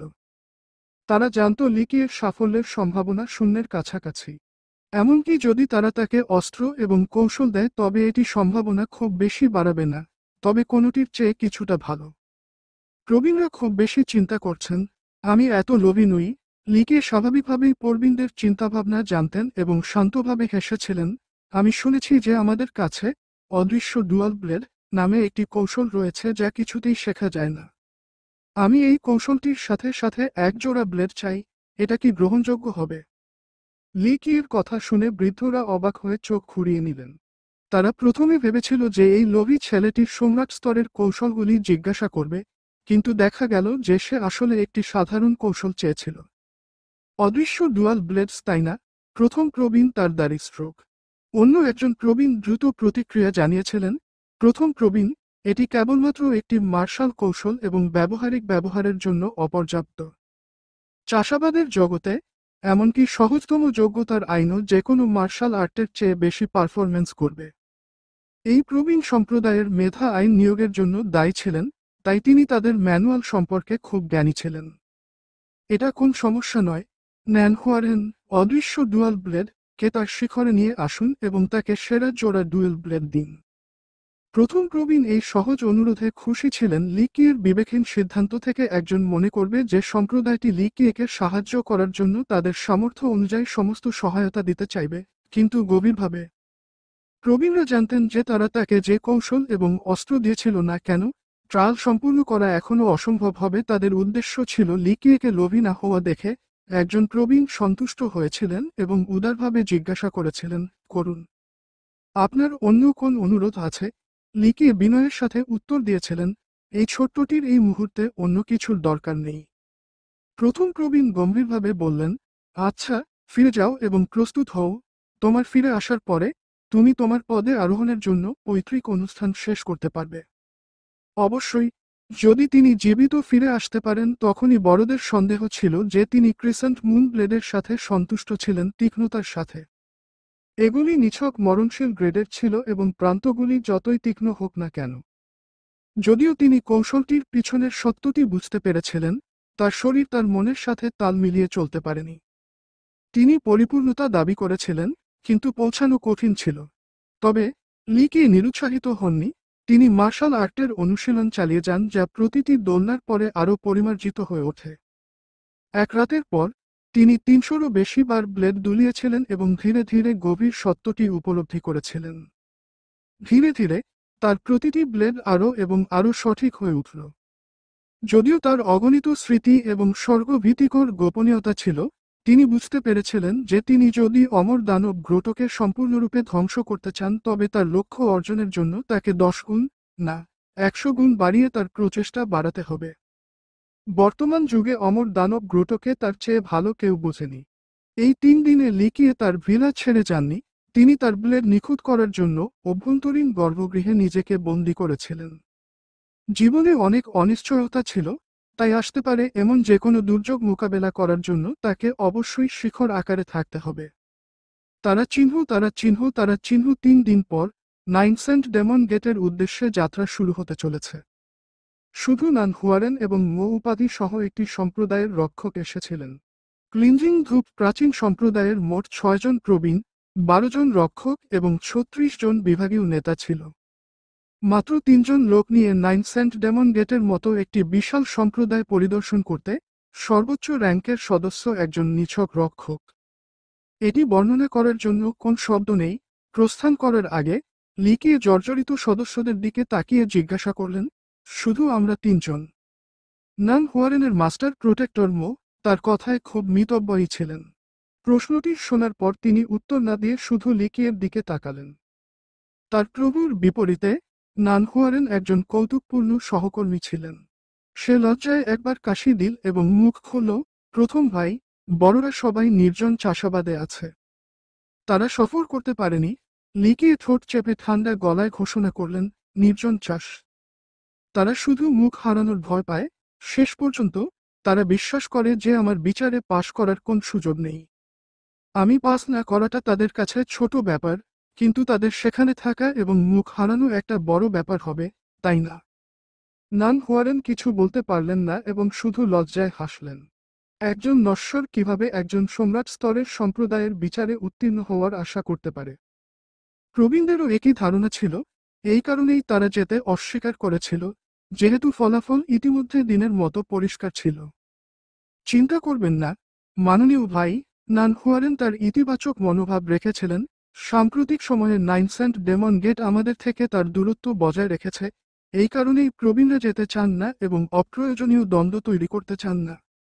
হুমফ, এটা শুধুমাত্র 9টি সেন্ট ডেমন গেট, তারা শীর্ষে পৌঁছাতে পারে না। সেই যুগে 9 সেন্ট ভার্চুয়াস প্যারাগন বেঁচে থাকলেও তাদের এখনও ক্লিনজিং ধূপ প্রাচীন সম্প্রদায়ের কাছে মাথা নত করতে হবে। অভিভাবক মো শুধুমাত্র লিকিয়ের অহংকার উপেক্ষা করতে পারে। সে শুধু ঠান্ডা গলায় ঝাঁকুনি দেয়, কিছু বলতে বিরক্ত হয় না। নান হুয়ারেন ভয় পেয়েছিলেন যে লিকিয়ে আরও বেশি আপত্তিকর কথা বলবে, তাই তিনি বাধা দিয়েছিলেন, প্রথম ভাই, এটি আমার প্রভু, সম্প্রদায়ের একজন রক্ষক। এই ট্রিপে দয়া করে আমার যত্ন নেবেন। লিকিয়ে সঠিক পরিমাণে সৌজন্যে ও শ্রদ্ধার সাথে বিভাগীয় নেতা ফু তিনজনকে একটি মাঝারি আকারের মিটিং চেম্বারে নিয়ে যান। এই ধরনের একটি রুম শুধুমাত্র মহান গুরুত্ব ছাড়া অতিথিদের বিনোদনের জন্য ব্যবহার করা হয়েছিল। দুটি সম্প্রদায়ের মধ্যে বিবাহের মতো প্রভাবশালী একটি ইভেন্টের জন্য 9 সেন্ট ডেমন গেট একজন নিছক বিভাগীয় নেতাকে আলোচনার যত্ন নিতে দিয়েছিল। শুধু তাই নয়, তারা যে সৌজন্যে দেখিয়েছিল তা সাধারণ অতিথিদের জন্য একই ছিল। এটি স্পষ্ট করে যে তারা ইভেন্টে খুব বেশি জোর দেয়নি। অতিথিদের তাদের বিশ্রামের জায়গায় বসানোর পর বিভাগীয় নেতা ফু আন্তরিকতা ছাড়াই কিছু ফুলের ভাষায় কথা বলেন এবং দ্রুত চলে যান। অভিভাবক মো আতিথেয়তার অভাবের জন্য মানসিকভাবে প্রস্তুত ছিলেন, তাই তিনি রাগান্বিত ছিলেন না, নিছক আন্তরিক ছিলেন। বিভাগীয় নেতা ফু প্রোটেক্টর মোয়ের দলকে মীমাংসা করতে সাহায্য করার পর সরাসরি তার সম্প্রদায়ের অভ্যন্তরীণ অভয়ারণ্যে চলে যান। একটি প্রাচীন মন্দিরের কাছে গিয়ে তিনি একজন প্রবীণের সাথে দেখা করলেন। প্রবীণ বাতাসে ভাসছিলেন এবং তার মাথার উপরে একটি স্বর্গীয় হ্যালো ছিল। যখন এটি নিরবচ্ছিন্নভাবে ঘুরছিল, বিশ্বের সত্যের প্রতিটি স্ট্রান্ড যা একটি ভৌত রূপ ধারণ করেছিল দৃশ্যত তার শরীরকে ঢেকে রাখছিল। কিছুই তার চাপের সাথে তুলনীয় ছিল না। আপাতদৃষ্টিতে আমাদের মধ্যে একজন ঈশ্বর ছিলেন। কিভাবে ক্লিনজিং ধূপ প্রাচীন সম্প্রদায়ের প্রধান শিষ্য। এই প্রবীণের বজ্রধ্বনি আশেপাশে আঘাত করেছিল, কিন্তু এই কণ্ঠ অন্যদের হৃদয়ে ভয় জাগিয়েছিল তা কেবল মন্দিরের মধ্যেই শোনা যায়। বাইরে থাকাকালীন বিভাগীয় নেতা ফু তার নামকৃত হিরো উপাধি নিয়ে অত্যন্ত অহংকারী ছিলেন। যাই হোক, তিনি এই মুহূর্তে ভয়ে কাঁপতে পারেন। তিনি হাঁটু গেড়ে বসে বললেন, প্রিয় প্রবীণ, এটি কেবল একটি পিঁপড়া, একটি নিছক মরণশীল, একটি অজ্ঞ এবং অহংকারী যুবক যা আলোচনার যোগ্য নয়। দেখছি, ছুটি নিন। বজ্রধ্বনি আবার বেজে উঠল। প্রবীণের চোখ বন্ধ থাকলেও এটি অন্যদের মধ্যে ভয় জাগিয়ে তুলতে সক্ষম ছিল। বিভাগীয় নেতা ফু বিনয়ের সাথে আরও একবার প্রণাম করলেন এবং সাবধানে মন্দির থেকে বেরিয়ে গেলেন। চলে যাওয়ার পর তার শরীর ঘামে। তিনি কেবল একজন বিভাগীয় নেতা ছিলেন, তাই একজন প্রবীণের সাথে দেখা করার যোগ্যতা বা মর্যাদা তার ছিল না। এমনকি একজন রয়্যাল নোবেলকেও তাদের সম্মান পাওয়ার আগে তলব করা দরকার। বিভাগীয় নেতা ফু চলে যাওয়ার পরে প্রবীণ খালি মন্দিরে অন্য কারো সাথে কথা বলতে শুরু করেছিলেন। একজন নশ্বর দেহকে বেছে নেওয়া, মরণশীল জীবন চাকা এবং নশ্বর ভাগ্যের প্রাসাদকে প্রধান শিষ্য হওয়ার জন্য। শুদ্ধকরণের কোনো রক্ষা নেই ধূপ প্রাচীন সম্প্রদায়। এটা সত্যিই অমর সম্রাট মিন রেনের সম্রাট কৌশলের জন্য লজ্জাজনক। তারা এখনও সেই সম্প্রদায়ে বসবাস করার একটি ভালো সম্ভাবনা রয়েছে। একটি রহস্যময়ী এবং মহৎ কণ্ঠ বাতাসে বেজে উঠল। প্রবীণটি চালিয়ে গেলেন, মহারাজ, যতক্ষণ পর্যন্ত অমর সম্রাট মিন রেনের কৌশলগুলি সেখানে থাকবে, আমাদের জন্য সেগুলিকে এক ঝাঁকুনিতে পাওয়া কেবল সময়ের ব্যাপার। সেই নশ্বর আমাদের প্রধান বংশধরের যজ্ঞ নয়। রহস্যময় কণ্ঠস্বর চুপ করে রইল, যেমনটা বড়লোক। যদি দর্শক থাকত, তারা দানব রাজার চেহারা দেখে হতবাক হয়ে যেত। একজনকে জানতে হবে যে দানব রাজা একটি অত্যন্ত বিপজ্জনক চরিত্র ছিল। কিংবদন্তি বলে যে তার উৎস এবং আসল রূপটি অত্যন্ত শক্তিশালী ছিল। তার নেতৃত্বে সম্প্রদায়টি ক্রমশ উজ্জ্বল হয়ে ওঠে, কোনো কিছুই তার অত্যাচারী শাসনকে নাড়াতে পারেনি। ওল্ড অক্স কান্ট্রির মধ্যে কেউ তার স্বর্গীয় রাজত্বের বিরোধিতা করার সাহস করেনি। তারা চিহ্ন অভিভাবক নীরবে বসে থাকলেন, কিন্তু নানহুয়ারেন অস্বস্তিকর পরিবেশের সাথে অত্যাচারী কক্ষ থেকে বুদ্ধি করে পালিয়ে গিয়েছিলেন। ইতিমধ্যে লিকিয়ে তার নিজের ঘরে চলে গেছে। সে এক সেকেন্ডও নষ্ট না করে ইনভিজিবল ডুয়াল ব্লেড কৌশল অনুশীলন শুরু করে। তিনি কৌশলটিকে তার শরীর ও মনে গেঁথে দিতে চেয়েছিলেন। বছরের পর বছর ধরে লিকিয়ে শিখেছিলেন যে একটি কৌশলের পিছনে উল্লেখযোগ্য সত্যগুলি বোঝা এক জিনিস, তবে শীর্ষে পৌঁছানো অন্য জিনিস। প্রকৃতপক্ষে তাদের ব্যবহার এখনও অন্য দিক ছিল, এমনকি অমর সম্রাট মেধা আইনের ব্যাপক জ্ঞানের সাথে একটি পিয়ারলেস প্রতিভাও অনুশীলনের বেদনাদায়ক স্তর ছাড়া সেগুলি সম্পাদন করতে পারে না। হুস হুস উস দুটি ব্লেড লিকিয়ের হাত ছেড়ে দিল এবং প্রজাপতির ডানার জোড়ার মতো সুন্দরভাবে বাতাসের মধ্য দিয়ে ভ্রমণ করল।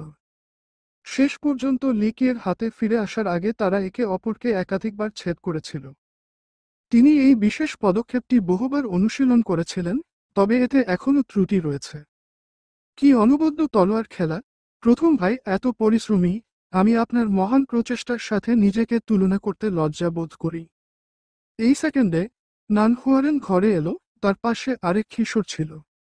নানহুয়ারেন আফসোস করে দীর্ঘশ্বাস ফেলতে পারলেন না। লিকির আন্তরিক প্রচেষ্টাকে তিনি সত্যিকার অর্থে সম্মান করতেন। এটা সত্যিই দুর্ভাগ্যজনক যে তার সহজাত প্রতিভা এতটাই অপ্রতিরোধ্য ছিল। চূড়ে পৌঁছতে একজনকে কখনোই উন্নতি বন্ধ করা উচিত নয়। লিকি তার ব্লেড খাপ দিয়েছিল, যদিও তিনি ঘর্মাক্ত এবং ক্লান্ত, তার ভঙ্গি এবং অভিব্যক্তি স্বচ্ছন্দে রয়ে গেছে। নানহুয়ারেন সম্মানের সাথে হাসলেন, আমি এই শব্দগুলি মনে রাখব এবং নিজেকে উন্নত করার চেষ্টা করব। তিনি তখন তার পাশে দাঁড়িয়ে থাকা যুবকটির সাথে পরিচয় করিয়ে দেন, এটি বিগ ব্রাদার ঝাং, আমার একজন ভালো বন্ধু। নানহুয়ারেনের ভালো প্রতিভা ছিল, তবে তাকে প্রতিভা হিসাবে বিবেচনা করা যায় না। যাই হোক, তিনি তার প্রভুর থেকে আলাদা ছিলেন, তার সামাজিকীকরণের ক্ষমতা একটি বিশাল নেটওয়ার্কের জন্য অনুমোদিত। সব জায়গায় তার বন্ধু ছিল। এই শিষ্য ঝাং অনেকটা একই রকম ছিল, কিন্তু তার দৃষ্টিতে লিকিয়ের মতো একজন মানুষ সম্মানের যোগ্য ছিল না। নান হুয়ারেনের সাথে সম্পর্কের কারণে তিনি লিকিয়ের দিকে মাথা নাড়লেন। তার কাছে লিকিয়ে যেই মার্শাল কৌশল অনুশীলন করত তা অর্থহীন ছিল। এই প্রথম ভাই 9 সেন্ট ডেমন গেট পরিদর্শন করছেন, তাহলে আমরা কিভাবে ঘুরে বেড়াব যাতে আপনি দৃশ্যের সাথে অভ্যস্ত হতে পারেন? লিকের হঠাৎ একটি ঘটনা মনে পড়ল, তাই তিনি হেসে উত্তর দিলেন, অবশ্যই। নান হুয়ারেন চান নামের শিষ্যের দিকে ঘুরে বললেন, ভাই চান, এইবার আমাদের আপনার উপর চাপিয়ে দিতে হবে। নান ভাই, আপনি খুব সংরক্ষিত। শিষ্য চানের মাথা নাড়ানো ছাড়া কোন উপায় ছিল না। তিনি যেমন হতে পারেন অনিচ্ছুক, তিনি তাদের বন্ধুত্বে চাপ দিতে চাননি। সর্বোপরি লির সাথে মনোরম পথটি নেওয়ার তার কোনো ইচ্ছা ছিল না। কে 9 সেন্ট ডেমন গেট হোস্ট ছিল, তাই তাদের সম্পর্ককে ইতিবাচকভাবে প্রচার করার জন্য তাদের লিকে নিয়ে যাওয়া উচিত। যাই হোক, যেহেতু তারা লিকে যোগ্য বলে মনে করেনি, তাই সৌজন্যে এবং নিয়মগুলি একপাশে রাখা হয়েছিল। যখন শিষ্য ঝান তাদের চারপাশে নেতৃত্ব দিয়েছিলেন, তখন তিনি কেবল নান হুয়ারেনের সাথে কথোপকথন করেছিলেন এবং লিকের সাথে এমন আচরণ করেছিলেন যেন তিনি সেখানে ছিলেন না। তাদের উপস্থিতিতে সাহাবীদের মধ্যে ব্যাপক শোরগোল পড়ে যায়। সেই পুরাতন সম্প্রদায়ের প্রধান শিষ্য নয়, দূর থেকে একজন শিষ্য ভ্রুকুটি করে দেখেন যে লিকিয়ে কেবল একজন নশ্বর। এই সম্প্রদায়ের অন্য একজন শিষ্য বিদ্রূপের সাথে হেসেছিল, হে, ধূপ পরিষ্কার করার প্রাচীন সম্প্রদায়টি কেবল একটি দ্বিতীয় মানের স্থাপনা। যদি একজন নশ্বরও তাদের প্রধান শিষ্য হতে পারে, তবে এই অবস্থানটি মূল্যহীন ছাড়া আর কিছুই বলে মনে করা যায় না। একজন নশ্বর সিনিয়র লিকে বিয়ে করতে চান, একটি সোনার বাটি চাই, পচা চপস্টিক। আপনি কতটা নিচু তা দেখার জন্য আয়নায় তাকাচ্ছেন না কেন? পূর্বের বাক্যটি একটি চীনা প্রবাদ, যেভাবে একটি ব্যাঙ রাজহাঁসের মাংস খেতে চায়। তিনি কেবল তার প্রতিভাতেই প্রতিভাবান ছিলেন না, তিনি অত্যন্ত সুন্দরীও ছিলেন। সম্প্রদায়ের অগণিত তরুণ প্রতিভা তাকে তাদের গোপন ইচ্ছা হিসাবে ছিল। অন্যান্য ঐতিহ্যের অসংখ্য প্রতিভা যা তাকে আদালতে নিয়ে যেতে চেয়েছিল, তারা জাতির এক প্রান্ত থেকে অন্য প্রান্তে একটি লাইন তৈরি করতে পারে। এবং তাদের সবার মধ্যে একটা জিনিস মিল ছিল, তা হলো এত নির্লজ্জ হওয়ার জন্য লিকিয়ের মুখে থুথু ফেলার ইচ্ছা। শিষ্য ঝাং আরও বেশি বিব্রত হলেন, তিনি তার সহশিষ্যদের চোখ থেকে শত্রুতা দেখতে পান। তিনি লিকিয়ের সাথে দূরত্ব বজায় রাখতে দ্রুত হাঁটতে শুরু করেন, অবশেষে তাকে পিছনে ফেলে। যাই হোক, লিকিয়ে তার ক্রিয়াকলাপের প্রতি কোন মন দেয়নি বলে মনে হয়েছিল। তিনি নাইন সেন্ট ডেমন গেটের স্বর্গীয় দৃশ্য শোষণ করার সাথে সাথে শান্ত এবং উদ্বেগহীনভাবে তার নিজের গতিতে চলতে থাকলেন। নান হুয়ারেন আন্তরিকভাবে লিকিয়েকে মনে করিয়ে দিয়েছিলেন, প্রথম ভাই, আপনাকে সাবধানে থাকতে হবে। অনেক লোক আপনার বাগদত্তার সাথে প্রেম করছে, এবং তারা আপনার জন্য সমস্যা সৃষ্টি করতে দ্বিধা করবে না। লিকিয়ে শান্তভাবে উত্তর দিয়েছিলেন, এটি শুধুমাত্র একটি মেয়ে, এই ধরনের হট্টগোলের কোন প্রয়োজন নেই। তিনি অনেক দেশ বিধ্বংসী সুন্দরী দেখেছিলেন, তাই তিনি তার সম্ভাব্য বাগদত্তার কথা মাথায় রাখেননি। এটা তার কাছে সামান্য ব্যাপার ছিল। অজান্তেই তারা উপদলের ট্রেনিং গ্রাউন্ডে পৌঁছে যায়। এটি এমন একটি জায়গা যেখানে সমস্ত শিষ্য প্রবেশ করতে পারে। একবার ভিতরে গেলে বিশাল যুদ্ধের মঞ্চের তুলনায় তারা সত্যিই ছোট মনে হবে। তারা ছিল একটি বিশাল পাহাড়ের উপরে পিঁপড়ার মতো।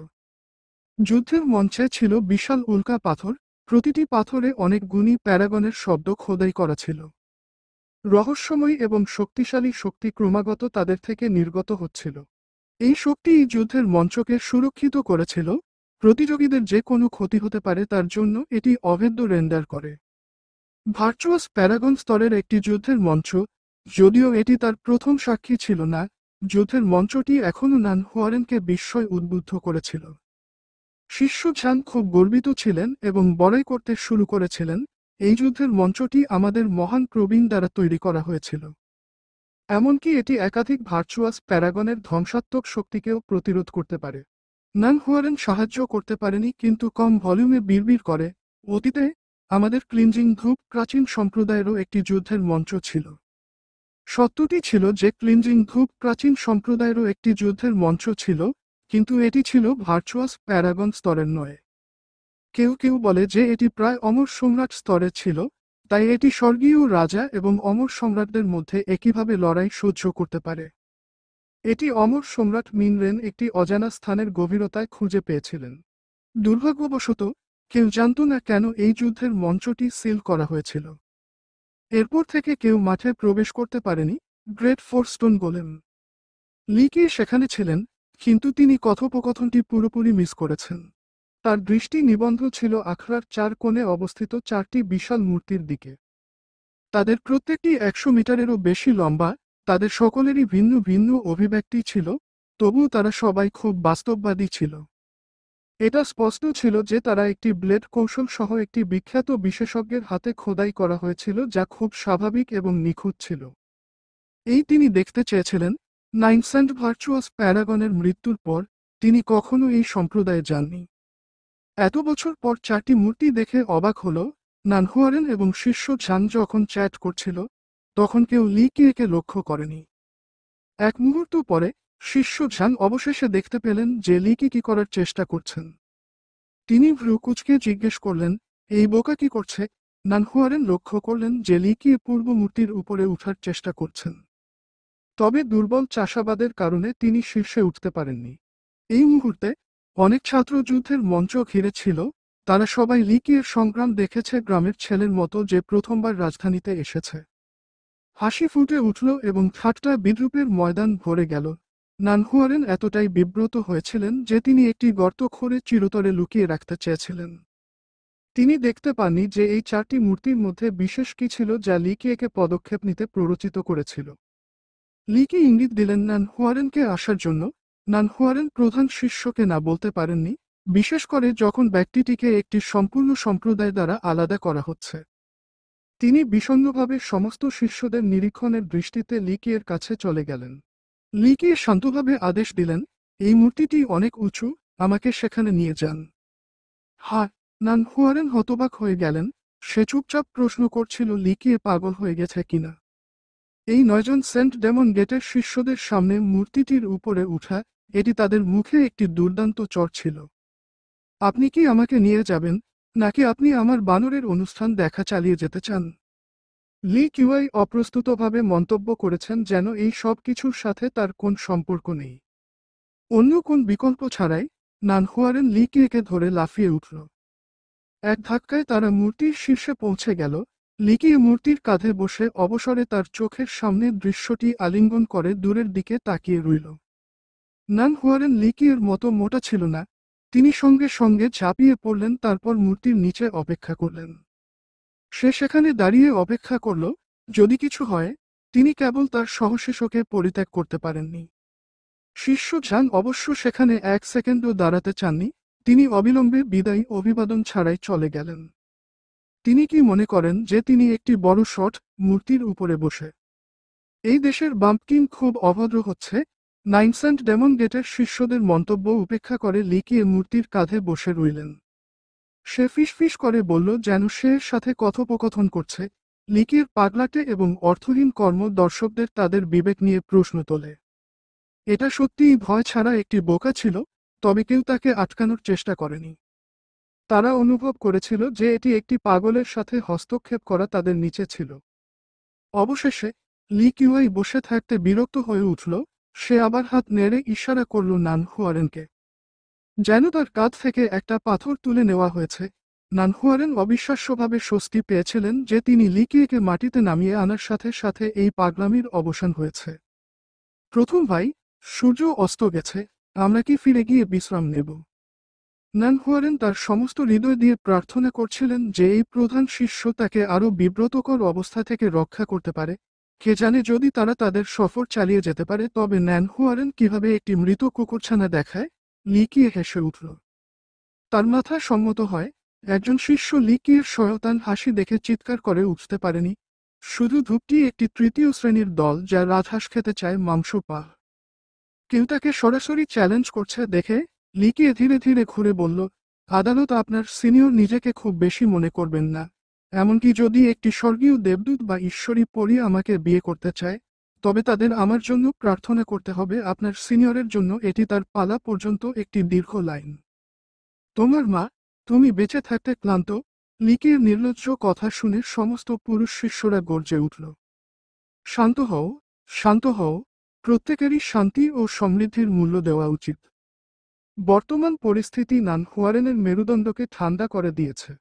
তিনি সঙ্গে সঙ্গে লিকিয়েকে নিয়ে চলে গেলেন। এই পাগলটাকে সে এক সেকেন্ডের জন্য বাইরে রেখে যেতে পারেনি। নিরাপদে তাদের গেস্ট হাউসে পৌঁছানোর পর নানহুয়ারেন কেঁদে বললেন, প্রথম ভাই, দয়া করে। এটি এমন জায়গা নয় যেখানে আমরা যা খুশি বলতে পারি এবং করতে পারি। এক ধাপ পিছিয়ে যান এবং উচ্চ আকাশ এবং গভীর সমুদ্রের প্রশংসা করুন। দয়া করে নিজেকে নিয়ন্ত্রণে রাখুন, পেছনে রাখো।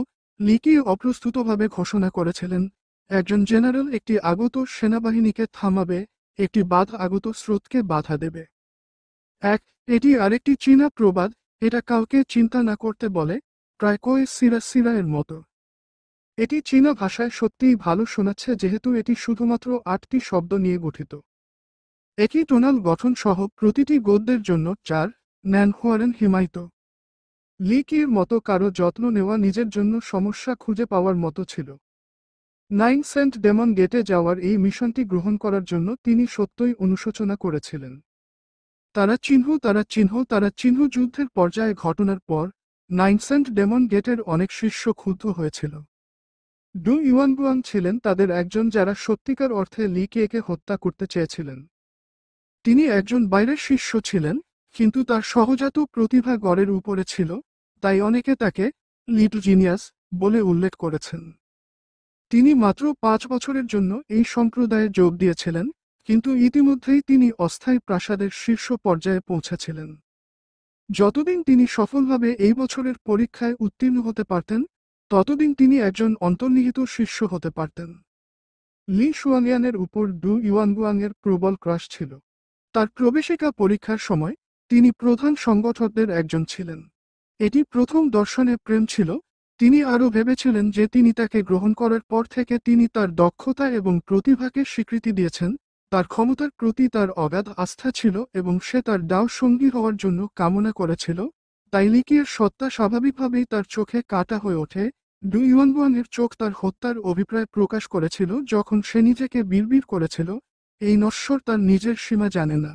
আমি যদি তাকে একটু শিক্ষা না দিই, তবে সে ভাবতে থাকবে যে সে স্বর্গ ও পৃথিবীর উপরে।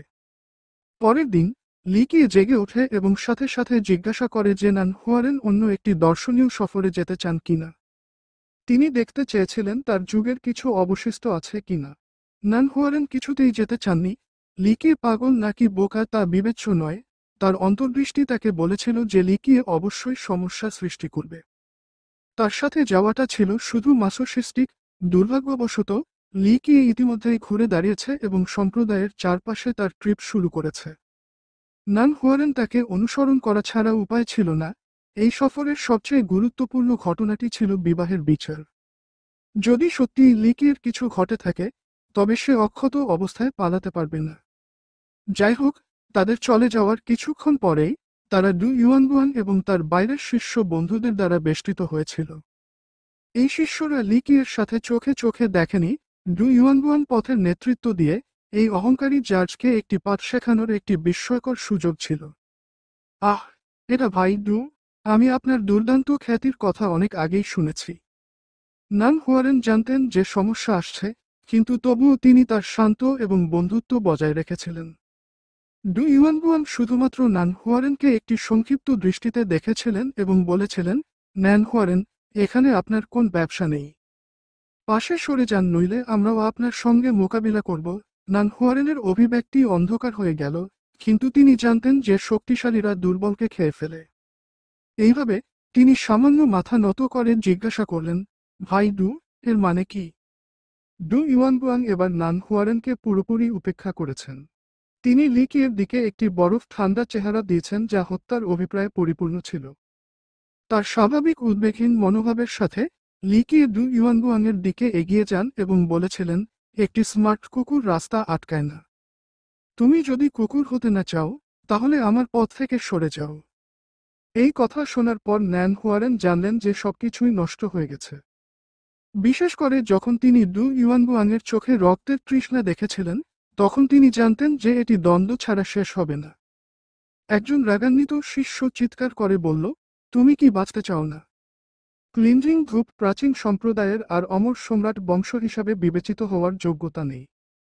আমাদের সামনে ভারের মতো ঝাঁপিয়ে পড়ার সাহস, নিছক একটা পিঁপড়া কি অসম্মান করার সাহস করে।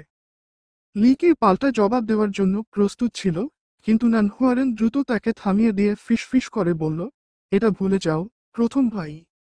তাদের নিয়ে চিন্তা করবেন না। ডু ইউয়ানবুয়ান একজন বাইরের শিষ্য যে অনেক মনোযোগ পাচ্ছে। তিনি অভিভাবক হওয়ার সর্বশেষ শিষ্য। যদি সে বার্ষিক পরীক্ষায় উত্তীর্ণ হয়, তবে সে অবিলম্বে একজন অন্তর্নিহিত শিষ্য হয়ে উঠবে। নান হুয়ারেনের উদ্দেশ্য ছিল লিকিয়েকে মনে করিয়ে দেওয়া যে তারা ডু ইউয়ানবুয়াংয়ের মতো কাউকে বিরোধিতা করার সামর্থ্য রাখে না। তিনি নাইন সেন্ট ডেমন গেট থেকে একজন রক্ষকের সমর্থন পেয়েছিলেন। এই সম্প্রদায়ের একজন রক্ষক ক্লিনজিং ধূপ প্রাচীন সম্প্রদায়ের একজন প্রাচীনের চেয়ে উচ্চ অবস্থানে ছিলেন। ডু ইউয়ানবুয়ান কোনো পদক্ষেপ নেননি। তিনি কেবল ঠান্ডা গলায় বলেছিলেন, আমরা 9টি সেন্ট ডেমন গেটের ওল্ড অক্স কান্ট্রি শাসন করি। আপনি একটি ছোট সম্প্রদায়ের হলেও আপনি এখনও অতিথি। আমরা আপনার সাথে আমাদের স্ট্যাটাসের জন্য ন্যূনতম সৌজন্যমূলক আচরণ করতে চাই। যাই হোক, আমার এক ভাই সম্প্রতি একটি ধন হারিয়েছেন। এটি আমাদের সম্মানিত সম্প্রদায়ের মধ্যে একটি সাধারণ ঘটনা নয়। নান হুয়ারেন আতঙ্কিত হতে শুরু করার সাথে সাথে তার গায়ের রং ডুবে গেল। ভাই ডু, আপনার কথার অর্থ কি? ডু ইউয়ানবুয়ান লিকিয়ের দিকে তাকিয়ে বললেন, গত 2 দিনে আপনার সম্প্রদায়ের লোকজন ছাড়া অন্য কোন অতিথি ছিল না। ডু ইউয়ানবুয়াং স্পষ্টভাবে বোঝালেন যে চোরটি ক্লিনজিং ধূপ প্রাচীন সম্প্রদায়ের ছিল। এই বিষয়টি শুধুমাত্র একজন ব্যক্তিকে প্রভাবিত করেনি, কারণ এটি সমগ্র সম্প্রদায়ের সুনামকে ব্যাপকভাবে প্রভাবিত করে। এমনকি নান হুয়ারেনের মতো বুদ্ধিমান কেউ একটি কুৎসিত অভিব্যক্তি দেখাতে সাহায্য করতে পারেনি। দুভাই, আপনি কি বলছেন দয়া করে দেখুন? নান হুয়ারেন এই বিষয়টিকে কূটনৈতিকভাবে মোকাবেলা করতে চেয়েছিলেন, কিন্তু এটি এখন তার নিজের সম্প্রদায়ের খ্যাতির সাথে সম্পর্কিত। তিনি এই ধরনের অপমান সহ্য করবেন না। দেখো আমি কি বলি। আপনার সম্প্রদায়টি নির্জন এবং ভিখারির মতো দরিদ্র। কে গ্যারান্টি দিতে পারে যে একজন চোর আপনার সম্প্রদায়ে অনুপ্রবেশ করেনি? আপনার প্রধান শিষ্য কেবল আবর্জনার টুকরো, তাই আপনার সম্প্রদায়ের চোর নিয়োগ করা অযৌক্তিক হবে না। নান হুয়ারেনের মুখ রাগে লাল হয়ে গেল। একজন ব্যক্তি যিনি সত্যিকার অর্থে তার সম্প্রদায়ের প্রতি যত্নবান ছিলেন, তিনি এই উপহাসের পক্ষে দাঁড়াতে পারেননি। তাই তিনি উত্তর দিয়েছিলেন, ভাই ডু, আমরা আপনার সম্প্রদায়ের বিভাগীয় নেতা ফুয়ের সাথে দেখা করতে চাই। যাই ঘটুক না কেন, আমরা এই ভিত্তিহীন অভিযোগের বিষয়ে আপনার সম্প্রদায়ের কাছ থেকে উত্তর চাই। আত্মবিশ্বাসের সাথে উত্তর দেওয়ার আগে ডু ইউয়ানবুয়ান কিছুক্ষণ হাসিতে ফেটে পড়লেন। বিভাগীয় নেতা ফুয়ের সাথে দেখা করবেন? ন্যানহুয়ারেন, এটা এমন নয় যে আমি আপনার জন্য কিছু মর্যাদা সংরক্ষণ করতে চাই না, তবে আপনি এবং এই ট্র্যাশের বিভাগীয় নেতা ফুয়ের সাথে মিটিং করার অনুরোধ করার যোগ্যতা নেই। আমাদের বিভাগীয় নেতারা নামধারী হিরো উপাধিতে ভূষিত হতে সক্ষম, এবং আপনার বড়রাও একই কৃতিত্বের জন্য সক্ষম কিনা তা অজানা। হয়তো আপনার বড়রা বিভাগীয় নেতা ফুয়ের সাথে দেখা করার যোগ্য, কিন্তু আপনি এবং এই আবর্জনা, এটা নিয়েও ভাববেন না। তিনি তার বক্তৃতা শেষ করার পর ডু ইউয়ানগুয়াং শীতলভাবে লিকিয়ের দিকে তাকিয়ে রইলেন। অন্য শিষ্যরা একমত হয়ে হাততালি দিল এবং লিকিয়েকে আবার বাজে কথায় গালি দিতে লাগল। নান হুয়ারেন রাগে কাঁপছিলেন, কিন্তু লিকিয়ে তার সংযম বজায় রেখেছিলেন এবং সাবধানতার সাথে জবাব দিয়েছিলেন, আমার কাছে এই পরিকল্পনাটি আপনার নেতা বা এমনকি আপনার রক্ষকের কাছ থেকে এসেছে তা বিবেচ্য নয়। খোলাখুলিভাবে বলতে গেলে, আপনার সিনিয়রের সাথে আপনার খারাপ লাগার কারণ হলো, আমার মনে হয় তার নাম লি শুয়ানিয়ান ছিল, যদিও আমি তাকে আগে কখনো দেখিনি। আপনি খুব ছোট। আপনার প্রধান বংশধর লি শুয়ানিয়ানের বাগদান নিছক একতরফা ব্যাপার। যেহেতু আমি আপনার সম্প্রদায়ের বর্তমান অবস্থাকে সম্মান করি, আমি তাকে একজন দাসী হিসাবে বিবেচনা করব। আর তোমার জন্য, লিকি অবিরত, আপনি খুব নির্বোধ। আপনার দেবীর যদি এমন প্রতিভা থাকত, তবে তিনি আপনাকে তার দৃষ্টিতে রাখতেন না। আমি ইতিমধ্যে তার জন্য যত্ন নিই না, তাহলে আপনি কেন বোকার মতো তার জন্য আমার সাথে প্রতিযোগিতা করার চেষ্টা করবেন? রাস্তা থেকে সরে যান। আপনার উচিত ছায়াযুক্ত একটি জায়গা খুঁজে বের করা এবং আপনার গরম মাথা ঠান্ডা করার জন্য একটি বিরতি নেওয়া উচিত। তুমি জারজ, তুমি যদি এই খারাপভাবে মরতে চাও, আমি আনন্দের সাথে তোমার মৃত্যু দেখাব। ডু ইউয়ানগুয়াং এই কথায় ক্ষুব্ধ হয়ে তার তলোয়ার এবং তার আভাকে ডেকে পাঠালেন। ডু ইউয়ানগুয়াং, আপনি যদি যুদ্ধ করতে চান, আমি চোখ বন্ধ করব না। লিকের সাহসিকতা প্রত্যক্ষ করার পর নান হুয়ারেন, যিনি ক্রোধে জ্বলছিলেন, অনেক ভালো বোধ করেছিলেন। যাই হোক, তিনি জানতেন যে লিকি এর আগে কখনো চাষ করেননি, তাই তিনি অবিলম্বে তার সামনে পাহারায় দাঁড়িয়েছিলেন। ঠিক আছে, আমি আগে তোমার যত্ন নেব, তারপর আমি ছোট্ট জার্জকে মেরে ফেলব। ডু ইউয়ানগুয়াংয়ের চোখ থেকে জ্বলন্ত রাগ বের হচ্ছিল।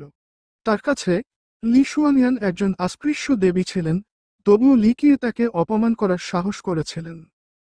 লিকি ধীরে ধীরে নান হুয়ারেনকে পিছনে ঠেলে দিয়ে শান্তভাবে বললেন, হুয়ারেন, কেউ যদি আমার জীবন নিতে চায়, আমিই তাকে শেষ করে দেব। আপনার পিছনে দাঁড়িয়ে দেখা উচিত। ভালো, ভালো, চমৎকার। ডু ইউয়ানগুয়ান আর রাগান্বিত ছিলেন না এবং এর পরিবর্তে অট্টহাসিতে ফেটে পড়েন, এটি আমার শোনা সবচেয়ে মজার জিনিস। তোমার মতো এক টুকরো আবর্জনা আমার মতো অস্থায়ী প্রাসাদের মঞ্চে থাকা কাউকে মারতে চাও। তাই হোক, আমি তোমাকে লড়াই করার সুযোগ দেব। তিনি একজন নশ্বর। সবাই জানত যে লিকিয়ে কোনো যোগ্যতার আইন ব্যবহার করতে পারে না। অন্যান্য শিষ্যরা লিকিয়েকে করুণা করেছিলেন, মার্শাল কৌশল বনাম যোগ্যতা আইন। আপনি মৌলিক বিষয়গুলিও জানেন না, তবুও আপনার অহংকার ছাদের মধ্য দিয়ে। এটা খুবই দুঃখজনক। লিকি এমন মন্তব্যে বিরক্ত হতে পারেননি। তিনি শান্তভাবে বলেছিলেন, এটা ঠিক আছে, সবাই এই যুদ্ধের সাক্ষী হতে পারে। এই বলে সে যুদ্ধের মঞ্চের দিকে হাঁটা দিল। তুমি পারবে না। নান হুয়ারেন ভয়ে ভরে গেল। তিনি লিকিয়েকে ধরে বললেন, প্রথম ভাই, এই অসম্ভব। ডু ইউয়ানগুয়াং অস্থায়ী প্রাসাদের মঞ্চের শীর্ষে পৌঁছেছে। আপনি তার সাথে মিলিত হতে পারবেন না। এটা ঠিক আছে, সে শুধুমাত্র অস্থায়ী প্রাসাদেই আছে এবং রয়্যাল নোবেল নয়। এবং এমনকি যদি 9 সেন্ট ডেমন গেটের একজন রয়্যাল নোবেল আমার সাথে ঝামেলা করার সাহস করে, আমি আমার মেজাজের উপর নির্ভর করে তাকে ছোট ছোট টুকরো টুকরো করে দেব। লিকি হালকা করে হেসে উঠল। নান হোয়ারেনের মাথা ব্যথা করতে শুরু করল যে তার প্রথম ভাই লিকি মাত্র কয়েকদিনের জন্য এই সম্প্রদায়ে যোগ দিয়েছিল এবং এখনও তার সবচেয়ে মৌলিক অনুশীলন শুরু হয়নি। চাষাবাদের কৌশল শুধুমাত্র অদৃশ্য দ্বৈত ব্লেড মার্শাল টেকনিকের জন্যই ছিল উল্লেখ। ডু ইউয়ানগুয়ান অস্থায়ী প্রাসাদ পর্যায়ে একজন বিশেষজ্ঞ ছিলেন এবং অবিলম্বে তার মাস্টার অভিভাবক মুখে খুঁজতে গেলেন। মন্তব্য: লি কিয়ে এবং ডু ইউয়ানগুয়ানের লড়াইয়ের খবরটি ইচ্ছাকৃতভাবে 9টি সেন্ট ডেমন গেটের শিষ্যরা ছড়িয়ে দিয়েছিল। এই শব্দটি দ্রুত সমগ্র সম্প্রদায় জুড়ে ভ্রমণ করে। ডু ইউয়ানগুয়ান যথেষ্ট প্রভাবের অধিকারী ছিলেন এবং তিনি ভর্তি হওয়ার মাত্র 5 বছরের মধ্যে অস্থায়ী প্রাসাদে পৌঁছানোর জন্য সম্প্রদায়ের মধ্যে মোটামুটি জনপ্রিয় ছিলেন। এখানে তিনি একজন প্রতিভা হিসাবে বিবেচিত হন। বর্তমান ক্লিনজিং ইনসেন্স এনশিয়েন্ট সেক্টে তিনি প্রতিভাদের মধ্যে একজন প্রতিভা হবেন। এমনকি সিনিয়ররা যারা এই চ্যালেঞ্জের কথা শুনেছিল তারা অবাক হয়েছিল। Challenging Du Yuanguan. কিছু শিষ্য যারা কখনো লিকিয়ের কথা শুনেনি তারা বেশ কৌতূহলী ছিল। তিনি অভিভাবক হওয়ার সর্বশেষ শিষ্য। যদিও তার গোল্ডেন উলফ ফিজিক শুধুমাত্র হাউটিয়ানে পৌঁছেছে, তবুও এটি একটি শক্তিশালী ধরনের শরীর। ক্লিনজিং ধূপ প্রাচীন সম্প্রদায়ের প্রধান শিষ্যের বর্তমান চাষ কি? একজন শিষ্য ঠাট্টা করে উত্তর দিল, হ্যাঁ, সিনিয়র সেন খুব বেশি চিন্তিত। যে সম্প্রদায় সেরা এবং কোনো বিশেষজ্ঞ ছাড়া গড়, তাদের প্রধান শিষ্য হল একটি আবর্জনার টুকরো যার একটি মরণশীল দেহ, মরণশীল জীবন চাকা এবং মরণশীল ভাগ্য প্রাসাদ। তিনি শুধুমাত্র দিনের জন্য ক্লিনজিং ইনসেন্সেন্ট সেক্টে যোগ দিয়েছিলেন, তাই তিনি শুধুমাত্র মার্শাল কৌশল অনুশীলন করার সময় পান। এমনকি সবচেয়ে প্রাথমিক যোগ্যতা আইনও তাকে এড়িয়ে যায়। এই খবর শোনার পর সিনিয়ররা যারা আগে লি কিয়েকে চিনতেন না তারা আরও বিভ্রান্ত হয়ে পড়েন। একজন মার্শাল আর্টিস্ট একজন চাষিকে চ্যালেঞ্জ করছেন, সে নিশ্চয়ই বেঁচে থাকতে ক্লান্ত। বাঘের ভয় না পেয়ে বাছুরের সমান, কত দুঃখ। আরেকটি প্রবাদ, যার অর্থ হলো একজন ব্যক্তি বিপদ চিনতে খুব নির্বল। অনেক সিনিয়ররা তাদের আগ্রহ হারিয়ে ফেলেছিল কারণ তারা বিশ্বাস করেছিল যে একটি একক পদক্ষেপের পরে লড়াই শেষ হবে। ডু ইউয়ানগুয়ানের শুধুমাত্র একটি সুইং প্রয়োজন এবং সবকিছু শেষ হবে। এ খবর কয়েকজন শাখার নেতা ও রক্ষকদের কানেও পৌঁছায়। ভাবতে ভাবতে তারা মাথা নাড়ল। রক্ষকদের একজন আলগা এবং ঠান্ডা ভঙ্গিতে কথা বলেছিলেন, হয়তো এটি ছদ্মবেশে একটি আশীর্বাদ। এক টুকরো আবর্জনাকে হত্যা করা গর্ব করার মতো কিছু নয়, তবে ক্লিনজিং ইনসেন্স এনশিয়েন্ট সেক্টর মূর্খ জুনিয়ররা যদি আমাদের চ্যালেঞ্জ করতে চায়, তাহলে এটি একটি শিক্ষা হোক। এই মন্তব্যটি কিছু রক্ষক এবং বিভাগীয় নেতাদের ভ্রু কুঁচকেছে। সর্বোপরি, এটি এখনও একটি অমর সম্রাট সম্প্রদায় ছিল। বর্তমানে এটিতে এখনও সম্রাট স্তরের চাষ পদ্ধতি এবং আরও গুরুত্বপূর্ণভাবে অমর সম্রাট মিন রেনের উত্তরাধিকার ছিল। সবাই ক্ষুধার্ত বাঘের মতো সেই দলটিকে লক্ষ্য করছিল যে আঘাতের সঠিক মুহূর্তের জন্য অপেক্ষা করছে। বাস্তবসম্মতভাবে 9 সেন্ট ডেমন গেটকে শুধুমাত্র সম্রাট মেধা আইন লুট করার জন্য তাদের রক্ষকদের একত্রিত করতে হয়েছিল, কিন্তু বর্তমান ডেমন কিং কখনোই এই বিষয়ে তার চিন্তাভাবনা প্রকাশ করেনি। এর ফলে উচ্চপর্যায়ের লোকেরাও নীরব ছিল। রাক্ষস রাজা আদেশ দিলে কেউ অবিলম্বে চলে যাবে এবং শূন্য দ্বিধায় সম্প্রদায়টিকে ধ্বংস করবে। যখন উচ্চপর্যায়ের লোকেরা তখনও আলোচনা করছিল, লি কি ইতিমধ্যেই যুদ্ধের মঞ্চে দাঁড়িয়েছিল। এই অনুষ্ঠানের জন্য বেশ ভিড় জমেছে। তারা শুধু দেখতে চেয়েছিল ডু ইউয়ানগুয়ান কী ধরনের নির্যাতন চালাবে। ডু ইউয়ানগুয়ান যখন যুদ্ধের মঞ্চে পা রাখেন, তখন একজন শিষ্য জোরে চিৎকার করে বলেছিল, সিনিয়র ডু, তার মাথা কেটে ফেলার জন্য একটি স্ল্যাশ ব্যবহার করুন। আরেকজন চিৎকার করে বললেন, একটা তরবারির আঘাত তার জন্য খুবই করুণাময়। তিনি সিনিয়র লি এবং আমাদের সম্প্রদায়কে অপমান করার সাহস করেছিলেন, তাই আপনাকে তাকে টুকরো টুকরো মারতে হবে। একজন সিনিয়র তার মুখ খুললেন, আমাদের সম্প্রদায়কে অপমান করার একমাত্র ফল হল মৃত্যু। জুনিয়র ডু, তাড়াহুড়ো করবেন না, তার হাত পা কেটে ফেল, কিন্তু তাকে মারবেন না। ক্লিনজিং ধূপ প্রাচীন সম্প্রদায়ের আসার এবং ক্ষমা চাওয়ার জন্য অপেক্ষা করুন। পুরো গ্র্যান্ড মিডল টেরিটরি, না, পুরো নশ্বর সম্রাট বিশ্ব আমাদের বিরোধিতা করার পরিণতি জানুক। যুদ্ধের মঞ্চে লিকি ডু ইউয়ানগুয়ানের দিকে তাকালো এবং বিরক্ত করল, 9টি সেন্ট ডেমন গেটের শিষ্যরা কি কেবল শব্দ ব্যবহার করতে পারে? আপনি আপনার মুখ ব্যবহারে সত্যিই বিশেষজ্ঞ, মূর্খ প্রাণী। তোমার শরীর থেকে তোমার মাথা সরাতে আমার শুধু একটি তরবারির আঘাত দরকার। ডু ইউয়ানগুয়ান তার চিবুক তুলেছেন, স্পষ্টভাবে তার প্রতিপক্ষের দিকে তাকাচ্ছেন। লি কি আকস্মিকভাবে উত্তর দিয়েছিলেন, যদি যুদ্ধ করতে চাও তাহলে যুদ্ধ কর। এত সময় নষ্ট করা বন্ধ করুন। তার বাম হাত শক্ত করে তার ব্লেড চেপে ধরেছে। তিনি এটিকে অনুভূমিকভাবে তুললেন এবং প্রান্তটি ডু ইউয়ানগুয়ানের দিকে নির্দেশ করলেন, তারপর ঘোষণা করলেন, আপনার পদক্ষেপ নিন। মরো। লিকির নির্ভীক মনোভাবের দ্বারা ক্ষুব্ধ, ডু ইউয়ানগুয়ান তার পদক্ষেপ গ্রহণ করেছিলেন। একটি তরবারি আঘাত যা মনে হয়েছিল যে এটি আশেপাশের স্থানকে ধ্বংস করতে পারে। এটা বাজ হিসাবে দ্রুত ছিল। ডু ইউয়ানগুয়ানের সীমাহীন ক্রোধের সাথে তীক্ষ্ণ আক্রমণ লিকিয়ের হৃদয়ে আঘাত করেছিল। লিকিয়ে এক পা পিছপা হননি, পরিবর্তে তিনি এগিয়ে যান। তিনি প্রতিটি পদক্ষেপের সাথে সাথে তার বাম হাতে ব্লেডটি স্বর্গীয় সাপের মতো নাচতেন এবং ডু ইউয়ানগুয়ানের তরবারি কৌশলটি দ্রুত বিচ্যুত করেন। একটি খাস্তা আওয়াজ অঙ্গনে ধ্বনিত হল, যা ইঙ্গিত করে যে মাংস কাটা হয়েছে। যদিও ডু ইউয়ানগুয়ানের তরবারি লিকিয়ের হৃদয়ে ছিদ্র করেনি, এটি তার বাম কাঁধে বিদ্ধ করেছিল। পোকা। ডু ইউয়ানগুয়ান হাসল। যাই হোক, মাত্র এক মুহূর্ত পরে যখন তার তলোয়ারটি লিকিয়ের বাম কাঁধে আটকে ছিল, তখন তার প্রতিপক্ষের ডান হাত নড়তে শুরু করে। চোখের পলকে, এমনকি ডু ইউয়ানগুয়ানও লিকিয়ের ব্লেডের নড়াচড়া দেখতে পাননি। ভালো, ব্লেডগুলো খুব দ্রুত ছিল। তারা রহস্যময় সত্যকে আহ্বান করেছিল যার সাথে তুলনা করা যায় না। ব্লেডের গতিপথ কেউ দেখেনি। নাইন সেন্ট ডেমন গেটের শিষ্যরা যখন ডু ইউয়ানগুয়ানের তরবারির সংযোগ দেখেছিল তখন তারা জোরে উল্লাস করছিল।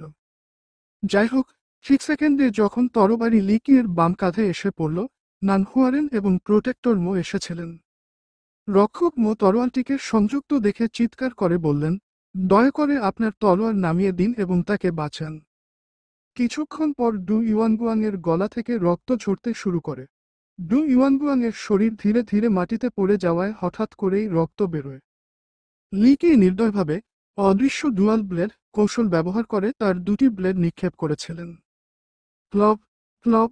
ডু ইউয়ানগুয়ানের শরীর দুটি ব্লেড দ্বারা কেটে ফেলা হয়েছিল কারণ তারা জাদুকরীভাবে একে অপরকে ছেদ করেছিল, মাটিতে আঘাত করার আগে তার শরীরকে 5টি টুকরোতে বিভক্ত করেছিল।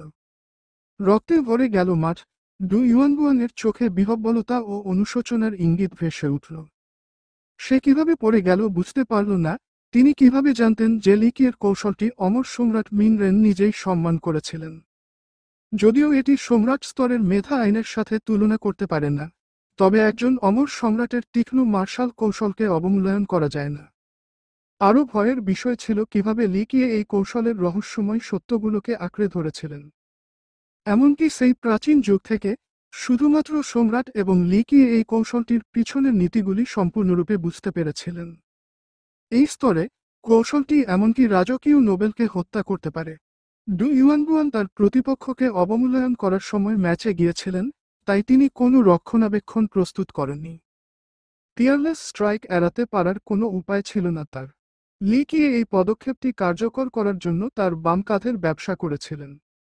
এই মুহূর্তে পুরো যুদ্ধের মঞ্চ সম্পূর্ণ নীরব ছিল, হাসি ঠাট্টা মিলিয়ে গেল। মনে হচ্ছিল যে সময় নিজেই হিম হয়ে গেছে। নানহুয়ারেনের চোয়াল মেঝেতে নেমে গেল। তিনি লিকিয়েকে বাঁচানোর জন্য এখানে তাড়াহুড়ো করেছিলেন। এমনকি তার বন্য স্বপ্নেও তিনি আশা করবেন না যে লিকিয়ে তার প্রতিপক্ষকে ভেঙে ফেলার জন্য শুধুমাত্র একটি স্ল্যাশের প্রয়োজন হবে। লিকিয়ে ধীরে ধীরে তার কাঁধ থেকে জাদুকরী তলোয়ারটা সরিয়ে নিচ্ছিল। তার হাড়ের উপর তলোয়ারের আওয়াজ মৃদু চিৎকার করে উঠল, কিন্তু লিকিয়ে ব্যথার কোন লক্ষণ দেখাল না। সব পরে, তিনি অতীতে অনেক খারাপ অভিজ্ঞতা ছিল।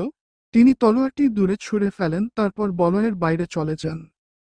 তারপরে তিনি ভিড়ের দিকে তাকান এবং হতাশাগ্রস্ত এবং অনুশোচনাপূর্ণ অভিব্যক্তির সাথে বিড়বিড় করলেন, মনে হচ্ছে আমার ব্লেড কৌশলটি এখনও কিছু অনুপস্থিত।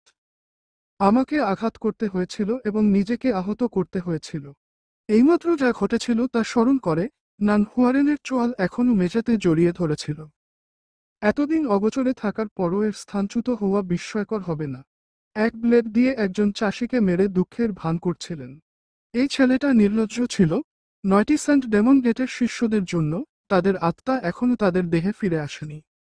ডু ইউয়ানগুয়ান তার সমবয়সীদের মধ্যে একজন প্রতিভা ছিল, কিন্তু তার প্রতিপক্ষের দ্বারা তিনি অবিলম্বে বিকৃত হয়েছিলেন। অভিভাবক মই সর্বপ্রথম তার মানসিকতা ফিরে পান। রক্তপ্রবাহ বন্ধ করার জন্য তিনি অবিলম্বে লিকিয়ের ক্ষত ঢেকে দিলেন এবং গম্ভীরভাবে বললেন, এখন যাও। তিনি লিকিয়েকে বহন করেন এবং নান হুয়ারেনকে তাদের ঠিক পিছনে নিয়ে রঙ্গভূমি ছেড়ে যান। লিকিয়েকে স্থির করার পর অভিভাবক মো সেখানে উদ্দেশ্যহীনভাবে বসে রইলেন। এই মুহূর্তে লিকিয়ে কিভাবে ডু ইউয়ানগুয়ানকে হত্যা করেছিল তা নিয়ে ভাবার সময় তার নেই। তিনি 9 সেন্ট ডেমন গেট থেকে একজন শিষ্যকে হত্যা করার পরিণতি জানতেন বলে তিনি বিধ্বস্ত হয়েছিলেন। এটি একটি বিশাল বিপর্যয় ছিল। অন্যদিকে নানহুয়ারেন লিকিয়ের ক্ষত একটি বিশেষ সিলভার পেস্ট দিয়ে চিকিৎসা করছিলেন। এরপরে তিনি কাঁধের চারপাশে ব্যান্ডেজ লাগান। পুরো সময় তিনি কি ঘটেছে তা নিয়ে বিস্মিত। একজন অস্থায়ী প্রাসাদ বিশেষজ্ঞকে হত্যা করা একটি মার্শাল কৌশলের পক্ষে কিভাবে সম্ভব? এর আগে তিনি লিকিয়েকে নড়াচড়া করতে দেখেছেন। যদিও এটি প্রশংসনীয় ছিল, তিনি সত্যিই এটির যত্ন নেননি কারণ এটি শুধুমাত্র একটি মার্শাল কৌশল ছিল। এটি শুধুমাত্র কারণ আপনি সত্য বোঝেন না। তার চেয়ারে আরামদায়কভাবে আরাম করে লিকিয়ে নানহুয়ারেনের বিভ্রান্ত অভিব্যক্তিতে খুশি হয়েছিল।